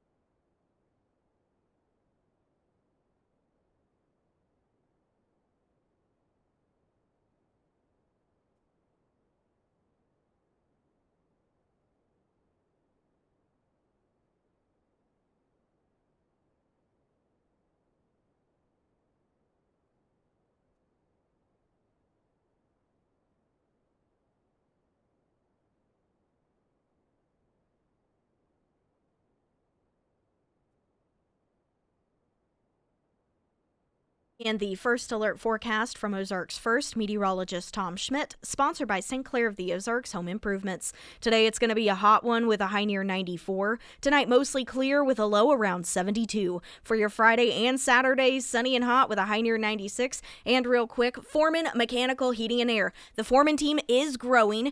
If you're in the HVAC industry and you're looking for a change, Russell is currently hiring. He's searching for skilled service techs to join his locally owned family-run business that's just known for treating its employees like family. If that sounds like a team that you want to be a part of, reach out and apply today. And while we are talking about HVAC, AC season is still going strong. If your unit is blowing warm, maybe it's running nonstop, or maybe it's just making strange noises, Foreman Mechanical can help you out. They offer residential and commercial services, from quick tune-up repairs, full system installs, and even 24/7 emergency service lines for those unexpected breakdowns. So whether you're looking for a new career or maybe you just want to keep your cool this summer, reach out to Russell and his team. Now you can find all of the contact information for Foreman Mechanical Heating and Air under the Sarah's Endorsements tab at ksgf.com. The Pyramid Roofing Company text line, a couple of your text messages referencing the Vikings male cheerleaders that we were talking about in the last segment, and evidently Greg Gutfeld talked about this on his show last night. One of you describing it as just so hilarious. laughed uncontrollably through the whole thing, which I can only imagine. I'm going to have to go back and watch I'll have it. to look that I up. think I have all that saved to record. Another noting, you or Christy had asked if they cut 2 female cheerleaders for those positions, noting they did cut 2 women, and one of the male cheerleaders was made head of the cheerleaders. Oh, jeez. Yeah. Well, of course. I mean, let's see, what was the exact? Let's see, Gutfeld did a segment about the cheerleaders, laughed until we hurt, is what was said. Oh, and someone posted a pic of, it was Kirk and his lovely wife holding last week's Author of the Week book. Nice. Which I actually just got myself blowback. I recommend you go back and listen to the podcast on that one. Author of the Week has its own podcast section at ksgf.com. That was just such a great one, and I look forward to reading fully through the book instead of just some of the excerpts. We have an Author of the Week coming up here in just a couple of moments. Also, as always, sponsored by ABC Books on North Glenstone. I'm Nick Reed.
And I'm Nick Reed. It's Thursday, which means it is Author of the Week, sponsored by the fantastic people at ABC Books on North Glenstone, just south of Kearney. And our author today, Andrew Farley, lead pastor at Church Without Religion, a non-denominational church on the high plains of West Texas, also the author of 7 best-selling books, including The Naked Gospel and Twisted Scripture. You can learn more about him at andrewfarley.org. His book, Gospel Zero, Reclaiming the Radical Message of Grace. Thank you for being with us. And I'll just open up. What's the book about? Yeah, so it's basically, well, first, thanks for having me. I'm glad and excited to be with you, my friend. The book is different. I mean, it's all about what if the apostles were alive today? What would they be saying to us? What if they had podcast deals and what if they had social media accounts? What would they be tweeting out? What kind of truth bombs would they be delivering to the Christian world today? What would they think of the chaos of churchianity, our big budget temples? Oh my goodness, we're spending so much money, and then do we really know the gospel? There's people that are in church 30, 50, 70 years, and they still don't know if God's mad at them. What's the final judgment going to look like? Are they forgiven? So we got to get back to the gospel, and that's what Gospel Zero is all about, asking, what if the apostles were alive today? What would they say to us? Now, this is described as a combination of the Screw Tape Letters and the Shack, which are both presented in story fashion, if you will. Is that what Gospel Zero is also in terms of presentation? Yeah, every chapter is a letter, and it's written to the people of today. And so it comes from, each letter comes from Andronicus and Johannes, 2 fictional apostles who are alive today walking among us. And the question is, what do they have to say to us about how we've mixed church and politics together. What do they have to say about Catholicism and Protestantism and that division? What do they have to say to us about the average Joe is sitting in a church pew and what he believes or she believes? So it's written in a fiction. It's obviously a piece of fiction. It's written as basically a creative way to say, hey, what are we missing 2,000 years later? Like, where have we gone wrong, and what can we do better? And what am I missing from this powerful gospel that the early church was willing to die for this message? Why is that? They were willing to be tortured and killed for this message, and yet the average Christian seems to think, well, Christianity is about obeying all the rules in the Bible and try to be a good person, try to be a good Christian, try to crank out good-looking, fruit and works. And is that really what people were jazzed about, behavior improvement? Or is there something deeper on an everyday level that we can enjoy from God? I guess to a large degree, almost rhetorically, it's not uncommon to try and take the teachings of so far back and implement them today. And people, what would Jesus do? That is obviously in the context of today, but then it's sort of left open in the air, isn't it? I guess, like, I don't know, what would Jesus do? But we think about him in that time versus us today. And this sounds like, and just have you elaborate on this, maybe almost to just fill that gap, that hole, that unanswered question of, okay, what does that look like today? Yeah, so I think we're asking, what would the apostles do when we got crosses hanging on our walls and we're saying, yay, Jesus did it all, and then 5 minutes later we're asking for forgiveness. Well, I thought you said you were forgiven. I thought you said Jesus took your sins away. I thought you said he removed them as far as the east is from the west. I thought you said he remembers your sins no more.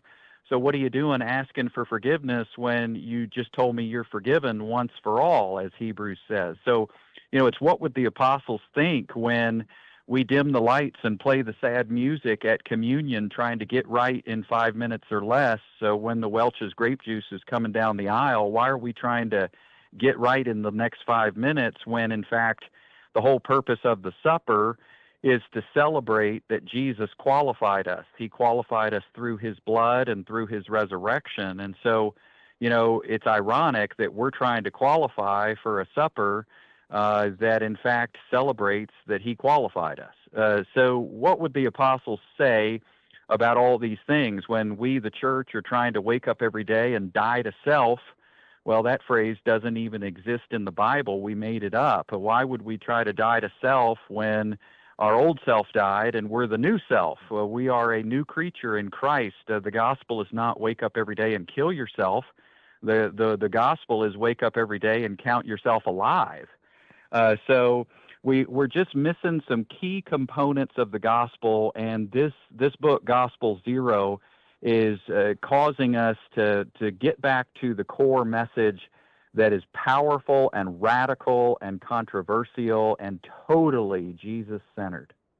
We are talking with our author of the week, sponsored by ABC Books on North Glenstone, Andrew Farley. As he mentioned, the book Gospel Zero, Reclaiming the Radical Message of Grace.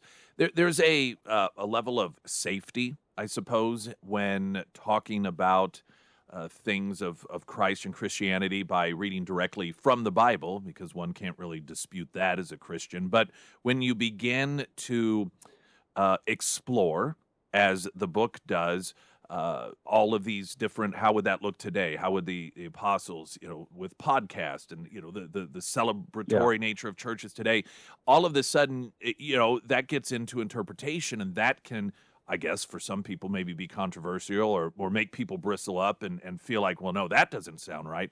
Have you dealt, well, first, before whether or not there has been any sort of disagreement with you as to what this looks like, what was that development like? Did you work with others? Did you just brainstorm yourself? Because I think just the questions themselves are very interesting. Yeah. Yeah, so I did write the book with a co-author, John Lynch. He's been a pastor for 40 years, and I've been a pastor for 25 years. So we wrote it together. It was definitely an awesome collaboration. He's hilarious. He's a dramatic storyteller and super good with sarcasm and wit and humor. And so you'll find that in the pages of Gospel Zero, you have this wit and sarcasm peppered throughout, and it makes it a lot of fun as we poke fun at legalism and start tipping over sacred cows and pointing people to the real gospel message, which never disappoints. I get what you're asking. I mean, but that would be true, I think, of anytime you're writing a book. Yeah, absolutely. It's not the Bible, then you're going to get one person or two people's interpretation of something. Now, the way we wrote this book, it really started with about 300 scripture passages that we peppered throughout the entire manuscript. And then basically we wrote the book around the scripture, which is a unique approach. But what it enabled us to do was capture about 300 of the largest points made in the New Testament and really do a comprehensive job of making sure that we're representing the gospel really accurately, but with the humor and the sarcasm and the wit. So have we gotten pushback? Yes. I mean, for 2,000 years, I would say the gospel always gets pushback. I mean, people say, oh my goodness, that's greasy grace or something. And we say, wait a minute, greasy grace, what were you trying to climb a fire pole and you slipped down? It was never about you climbing up to God. It was about him climbing down to you in the person of Christ. And then people say, oh, that's hyper grace. That's too much grace. And we're like, well, I mean, we're pretty hyper about it and pretty excited. And the New Testament uses the prefix hyper 4 times to describe God's grace. So, yeah, it's a radical grace that is not just forgiveness. I think people get scared when they think grace is just forgiveness and a get-out-of-jail-free card, and that's all it is, But grace is powerful. Grace is when God rips out your heart and replaces it. Grace is when he causes you to be born again. Grace is when you're a new creation. Grace is when the Holy Spirit comes to live in you and guides you and counsels you every moment of the day. So grace is not dangerous because grace is really victory over sin. I mean, that Romans says it. It says that apart from the law, sin is dead and sin won't master you because you're under grace. And so to say we need less grace is to say we need less victory. We're talking with our author of the week, Andrew Farley. The book is Gospel Zero, Reclaiming the Radical Message of Grace. Do you find that as people read through this and receive it and they give you feedback, that there's any one particular chapter or storyline that you get the most feedback on? People that felt, man, that really made a connection, or it made me think of it in a way I hadn't thought of before, more than any other passage or area of the book? Yeah, so, I would say how close we are to God. So a lot of people are hearing in church, or maybe they're hearing in their Bible study or religious circle. They turn on Christian radio or TV. They're hearing, we got to get closer to God. And here's 3 steps to get closer to God. Here's 5 ways to get closer. And we imagine him kind of in the distance, and we're inching ourselves closer. Now, what's interesting is the New Testament never says that a single time. It says that by God's grace, we've been put in union with Christ. I want us to think just a minute, what's it like to be in union, bonded and fused together with Jesus? Jesus called it vine and branches relationship, and he said, Father, that they would be one just as we are one. And so think about how close Jesus and the Father are, and then Jesus was praying that we would enjoy that exact same thing. And that's what we get in the gospel. 1 Corinthians 6 says we are one spirit with the Lord. So I know what we've heard because I grew up in the Bible Belt. I grew up in the USA. I know we've heard that if you do your devotions, if you do your quiet time, maybe 6 more trips to church and 5 more accountability group sessions or whatever, and you're going to get closer to God. Well, actually, yes, we're learning, and yes, we're growing, and yes, that's a process, but as far as being close to God, we are as close to God as we can possibly be. The only way we could get close was through the blood, and that's finished. The only way we could get close is through the resurrection, and that's done. So it's time for us to count ourselves clean and close to God. And when you start believing that you're clean and close to Him, next thing you know, you're acting like it. Final question for Andrew Farley, our author of the week on the book Gospel Zero, Reclaiming the Radical Message of Grace. What's your ultimate hope for people who they purchase the book, they read through it, maybe pass it along to someone? What do you hope for them? Well, first, I want them to see that a book about the gospel can be downright hilarious. It can be fun. You can enjoy the wit and the humor in it. And then you're not just going to laugh. Like, you're going to learn some deep and profound truths about your forgiveness, about freedom from the law and living under God's grace. You're going to learn about how close you are to God. If you're tired of churchianity, tired of trying to do your best and try your hardest, then this book's for you. It's going to help you breathe a sigh of relief and get to know God's grace like never before. I want to thank you, our author of the week, Andrew Farley, for being with us this morning. And, of course, ABC Books on North Glenstone, making it possible for us to interview these fine folks every week. And like all of the author of the week books, you can find Gospel Zero, Reclaiming the Radical Message of Grace at ABC Books on North Glenstone. For Springfield's Talk 104.1, I'm Nick Reed. This is your home for Town Hall SRN News.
HunterHardscapes.com, your premier landscaping, hardscaping service. The work that I had them recently finish up with, which has been incredible. In fact, a friend from out of town visited, and just, now we have a place to really outside enjoy, the outdoor living space that we didn't have before, sitting around fire pit, which is, I believe, going to be used by the girl child and friends, as hot as, of course, it is. But, have a chance to have yourself a little fire pit fire. You're going to do that when you're a kid and you have friends over. But they do a tremendous amount of amazing landscaping as well. And I mention that because I have focused so much on the hardscaping aspect of it. But in fact, I think that's probably what we're going to do next with them the next time that we do have a project, is to get that amazing landscaping beyond what, normal people like you and me can do. And, even if you have a green thumb, there's still a vision. There's a difference between knowing how to care for a plant and knowing how it is to have a design for your outdoor space that is going to all fit and look like those, photos of an English garden or whatever it is that you may want in order to fit what it is that you're looking for. So they do that as well. It's not just the the knowing the soil and the sun coverage that you're going to get and what's appropriate for that and the care that's going to be needed, but how to have it all laid out for you and integrating it with your hardscapes as well. Hunter Hardscapes and Outdoor, you can find them at hunterhardscapes.com. Awesome people, incredible people, and also at ksgf.com under Nick's endorsements.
Springfield's Talk 1041, the first alert forecast from Ozark's first meteorologist Tom Schmidt, sponsored by J&S Automotive. Today it's going to be a hot one with a high near 94. Tonight mostly clear with a low around 72. And for your Friday and Saturday, sunny and hot with a high near 96. And the Pyramid Roofing Company, oftentimes you think summer, I don't really have to worry anything with my roof. Well, with the extreme heat, it can oftentimes lead to blistering on your shingles. That's basically where your shingles kind of bubble up.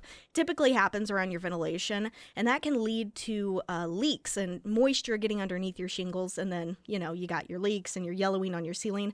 Don't let that happen. Reach out to Josh, schedule that free roof inspection. They do residential and commercial services, and they're going to be upfront and honest about the work that needs to be done. Maybe you're in a situation where you don't need a whole new roof, maybe just a simple roof repair. Either way, the Pyramid Roofing Company, they'll be honest with you, and they'll get you all taken care of. So reach out to Josh today, schedule that free roof inspection. You can find all of the contact information for the Pyramid Roofing Company under the Sarah's Endorsements tab at ksgf.com. Hey everyone, it's Caitlin Pack.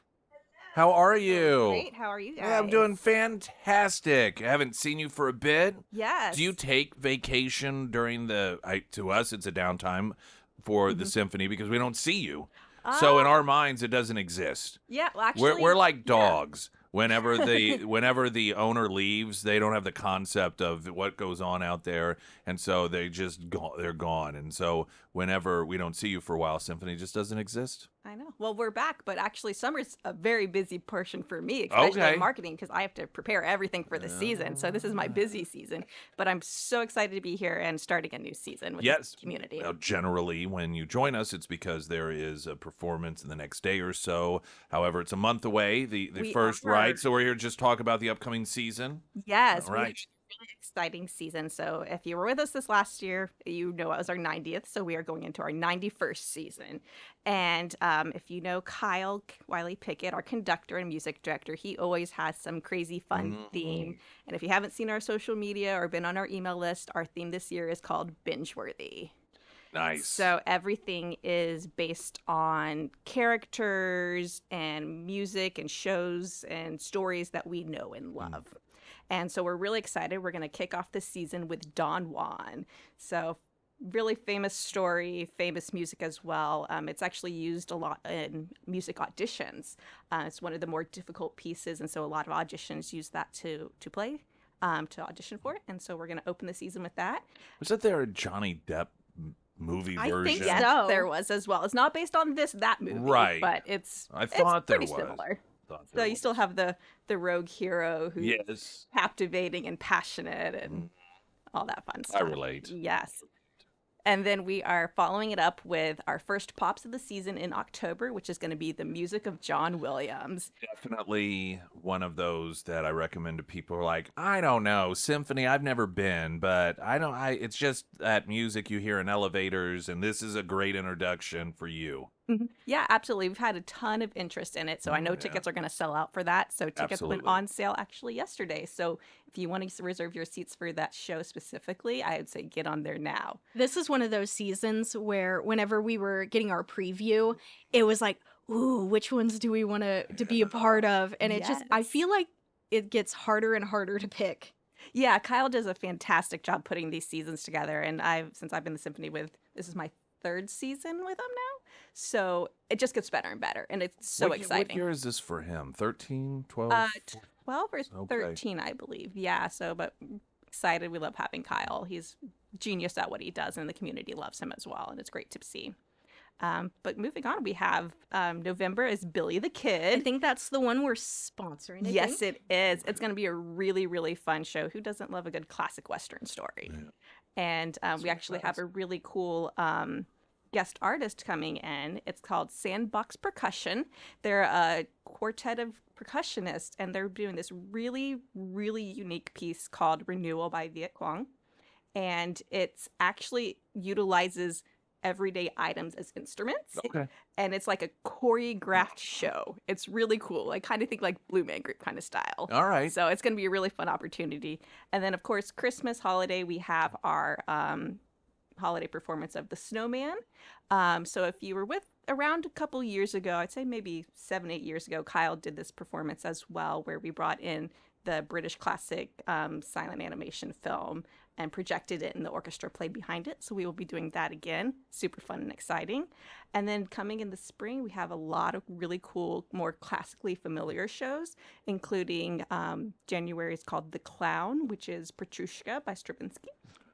In February, we have a Valentine's Day show, and that one's called The Painter. And then we have in March, our huge collaboration with Missouri State, which is all going to be music from Andrew Lloyd Webber and Stephen Sondheim. It's probably my two favorites. Yes, Because I don't know, I don't know what you would call me. I'm not in the elites where you're like really in the weeds with, this person, that. I'm just the standard. Andrew Lloyd Webber. I remember I had a theater teacher once in high school who just like, Andrew Lloyd, those aren't real musicals. And I remember thinking, what do you think that? Because it has wide appeal. That's what I like. Yes. The wide appeal stuff, I guess. Absolutely. No, Stephen so- Sondheim, not as much wide appeal as Andrew Lloyd Webber, but nonetheless. We were just talking earlier, Trump announced Michael Crawford, who was the original Phantom of the Opera. Oh, Andrew Lloyd fantastic. Webber is one of the winners of the Kennedy Honors that will be coming up. Yeah, so we're really excited to work on that program again with Missouri State and have their performers Nice. come on stage and join us. And then April, we're doing Beethoven's favorite Eroica Symphony. Oh, And then I misread it. I thought it was erotica. Yeah, it's like I was very it's excited for a kinda moment, but to see I was like, hear that. nice.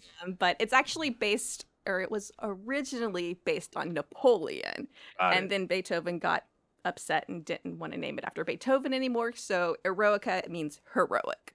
So that's where the name That comes makes from. sense. Yeah, Yes. you may have confused people show Yes. up. Very disappointed Yes. halfway through. Like, why are there so many people wearing trench coats? But also on that program, we are really excited to and bring back to our stage Aubrey Oliverson, who she was kind of a last minute fill in this last season and did such a phenomenal job in the audience. Just we had some great feedback from her, from the audience, from the musicians, and so Kyle was like, we have to bring her back. Nice. So she will be back playing, I believe, the Tchaikovsky Violin Concerto. And then, of course, we're closing the season with none other than our St. Louis Ballet collaboration with Cinderella. And so it's just a classic, beautiful ballet performance, and we're really excited for it. Season passes, how does that work? Is it too late? Can people still do it? No, absolutely. You can get season tickets all year long. It just will prorate the cost for with concerts that you don't sign up for. You can get those through Hammond's Hall box office.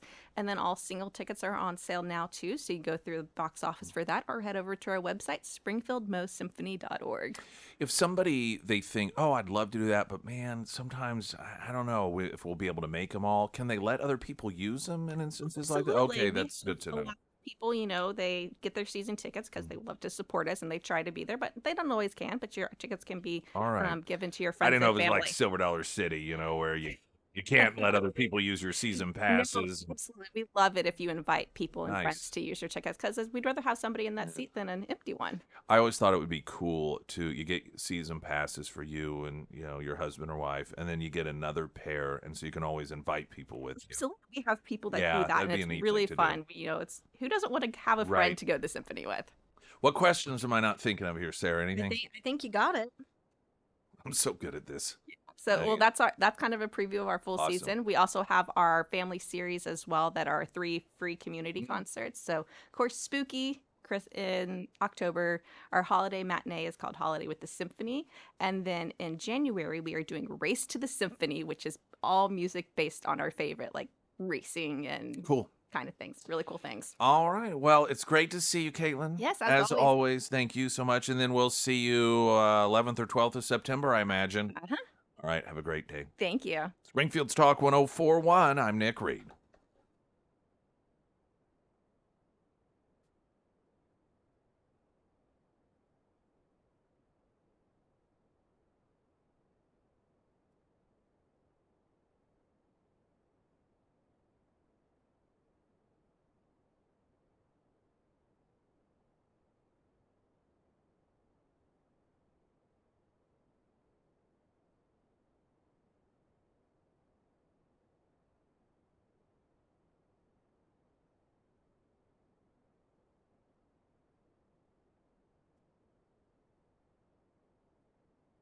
Alrighty, Friday tomorrow, and we will be broadcasting live from Scramblers. I have some new stickers for you to put on the old laptop bag, your car, your bumper, your back windshield, whatever you want to do with it. And we've got a couple of different varieties. And all you got to do is just come by if you want to get one or two. Feel free to do so. Maybe you'll already be there. Some of you will be. That is 6 to 9 a.m. tomorrow at Scramblers. All right, let's see. I got so caught up in... Okay, here we go. I want to play an ad that the Republicans have put together. It's the Republican Congressional Committee, National Republican Congressional Committee. And this is a very predictable thing. The predictability of it is not a criticism of the Republicans, but actually a criticism of the Democrats that they have become so predictable that it becomes a no-brainer, this stuff. It has almost taken the art out of attack ads. And it is an ad that is about Mamdani. And I imagine in the midterm, leading up to the midterm elections, you are going to see a number of different ads that are going to be run in some of these different districts across the country against incumbent Democrats that are showing the people of the district, this is what the Democrat Party is today. You need to think about that whenever you vote for, your next member of Congress, and this ad was dropped, as they say, yesterday. Project 2026. Steve Jeffries' plan to remake America.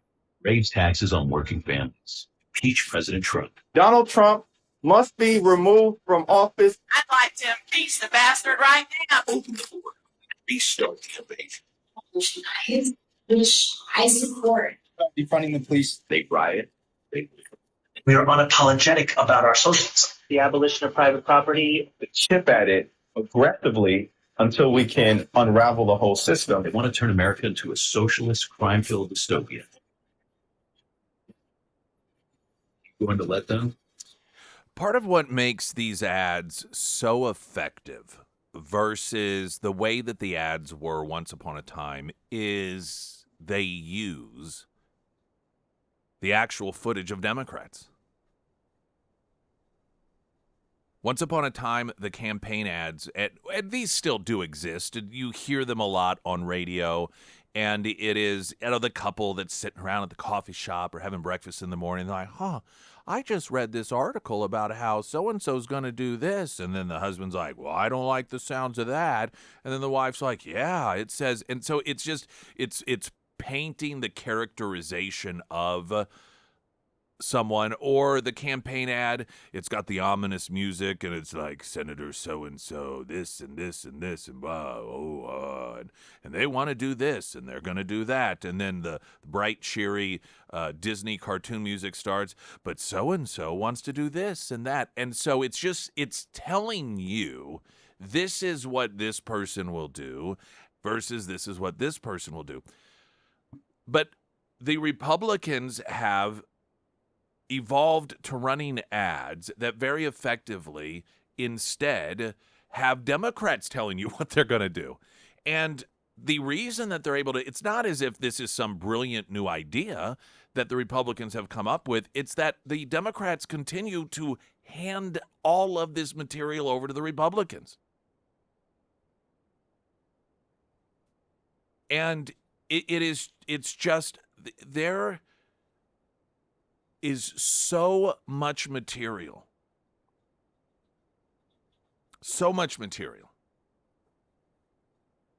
that you can't have enough campaign ads to cover it all. This is why Republicans really do love it whenever Jasmine Crockett goes on television, or Mamdani goes on television, or any of these Democrats get on a stage, perhaps, and it is a stage in front of Democrat voters, because they start saying the lunatic stuff that Republicans know completely alienates the average American. And when you still to this day, you will see quotes from average voters that are talking about why it is they have switched to Republican over Democrat, and it's virtually always the same. I just felt like the Democrat Party no longer represented what I was concerned with. It seemed as if all they were focused on was DEI and LGBTQ stuff instead of the things that really mattered to me. I just saw it was, I don't know, one of the outlets quoting a union member recently, and that was the exact point they were making, that they didn't care about the kitchen table things that are important to me. And these different bits of audio of these Democrats going out there, when they are talking about issues that do affect Americans, it's on the wrong side of it. When you have Mamdani out there talking about making it illegal to own private property. Have you ever been to a country or read about countries in the past, many of which collapse, in which the government does not allow people to own private property? And what the Democrats do is, instead of rejecting it, instead of saying, for the sake of their overall health, their overall ecosystem, cutting their losses and saying, this is not a guy that represents us, they saddle up to him and they become like him. If you've got, and you may have learned this lesson or passed this lesson along, if you have two types of individuals with competing personalities, competing morals, competing priorities, if those individuals continue to stay in one another's orbit for a significant period of time, one tends to become like the other.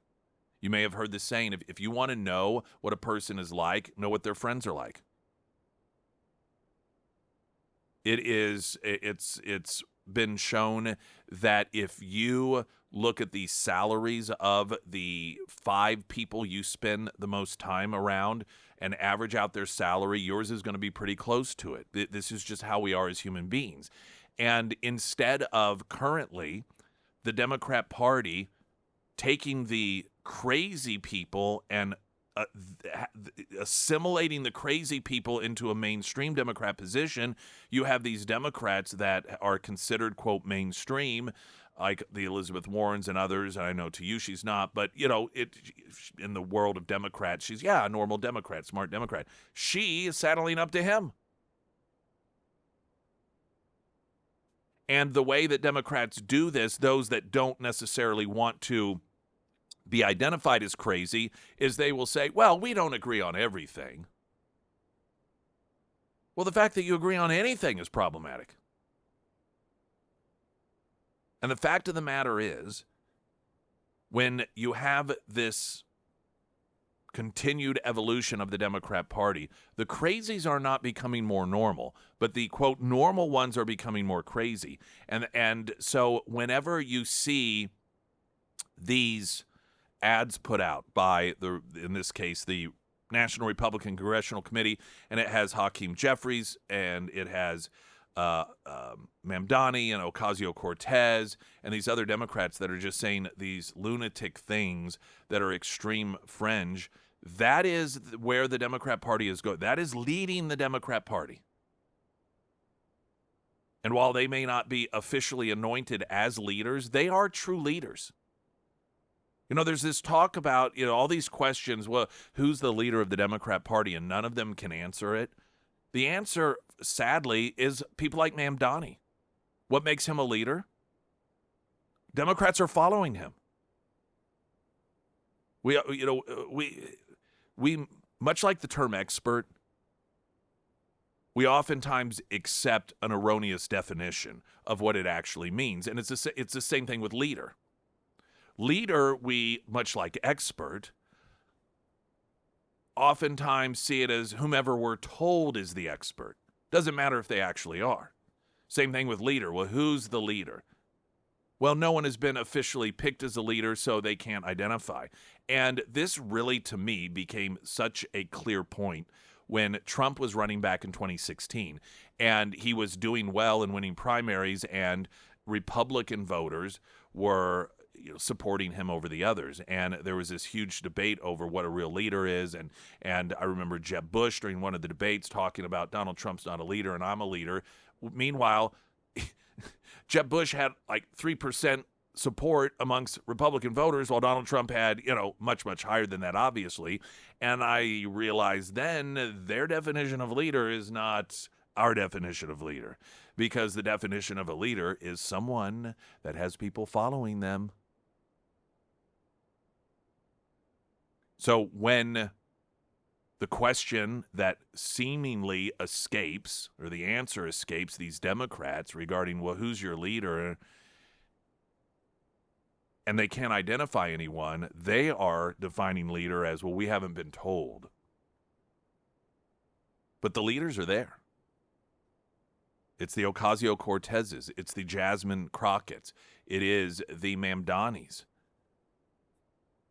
Because that's who Elizabeth Warren is moving towards. That's who you see these Democrats that prior to Mamdani, for example, getting the nomination, they were out there saying, no, this isn't a good guy that's good for the party. But guess what? They're now following him.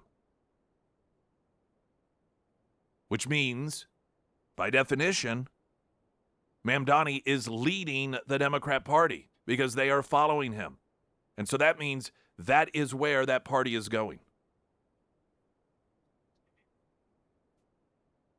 And the fact that Republicans are recognizing the value and importance of posting their very words shows that they are listening to the American people while the Democrats aren't.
There's an interesting point made about white liberals in particular claiming that crime isn't a problem in D.C., and they're noting maybe that's because most of the victims are black.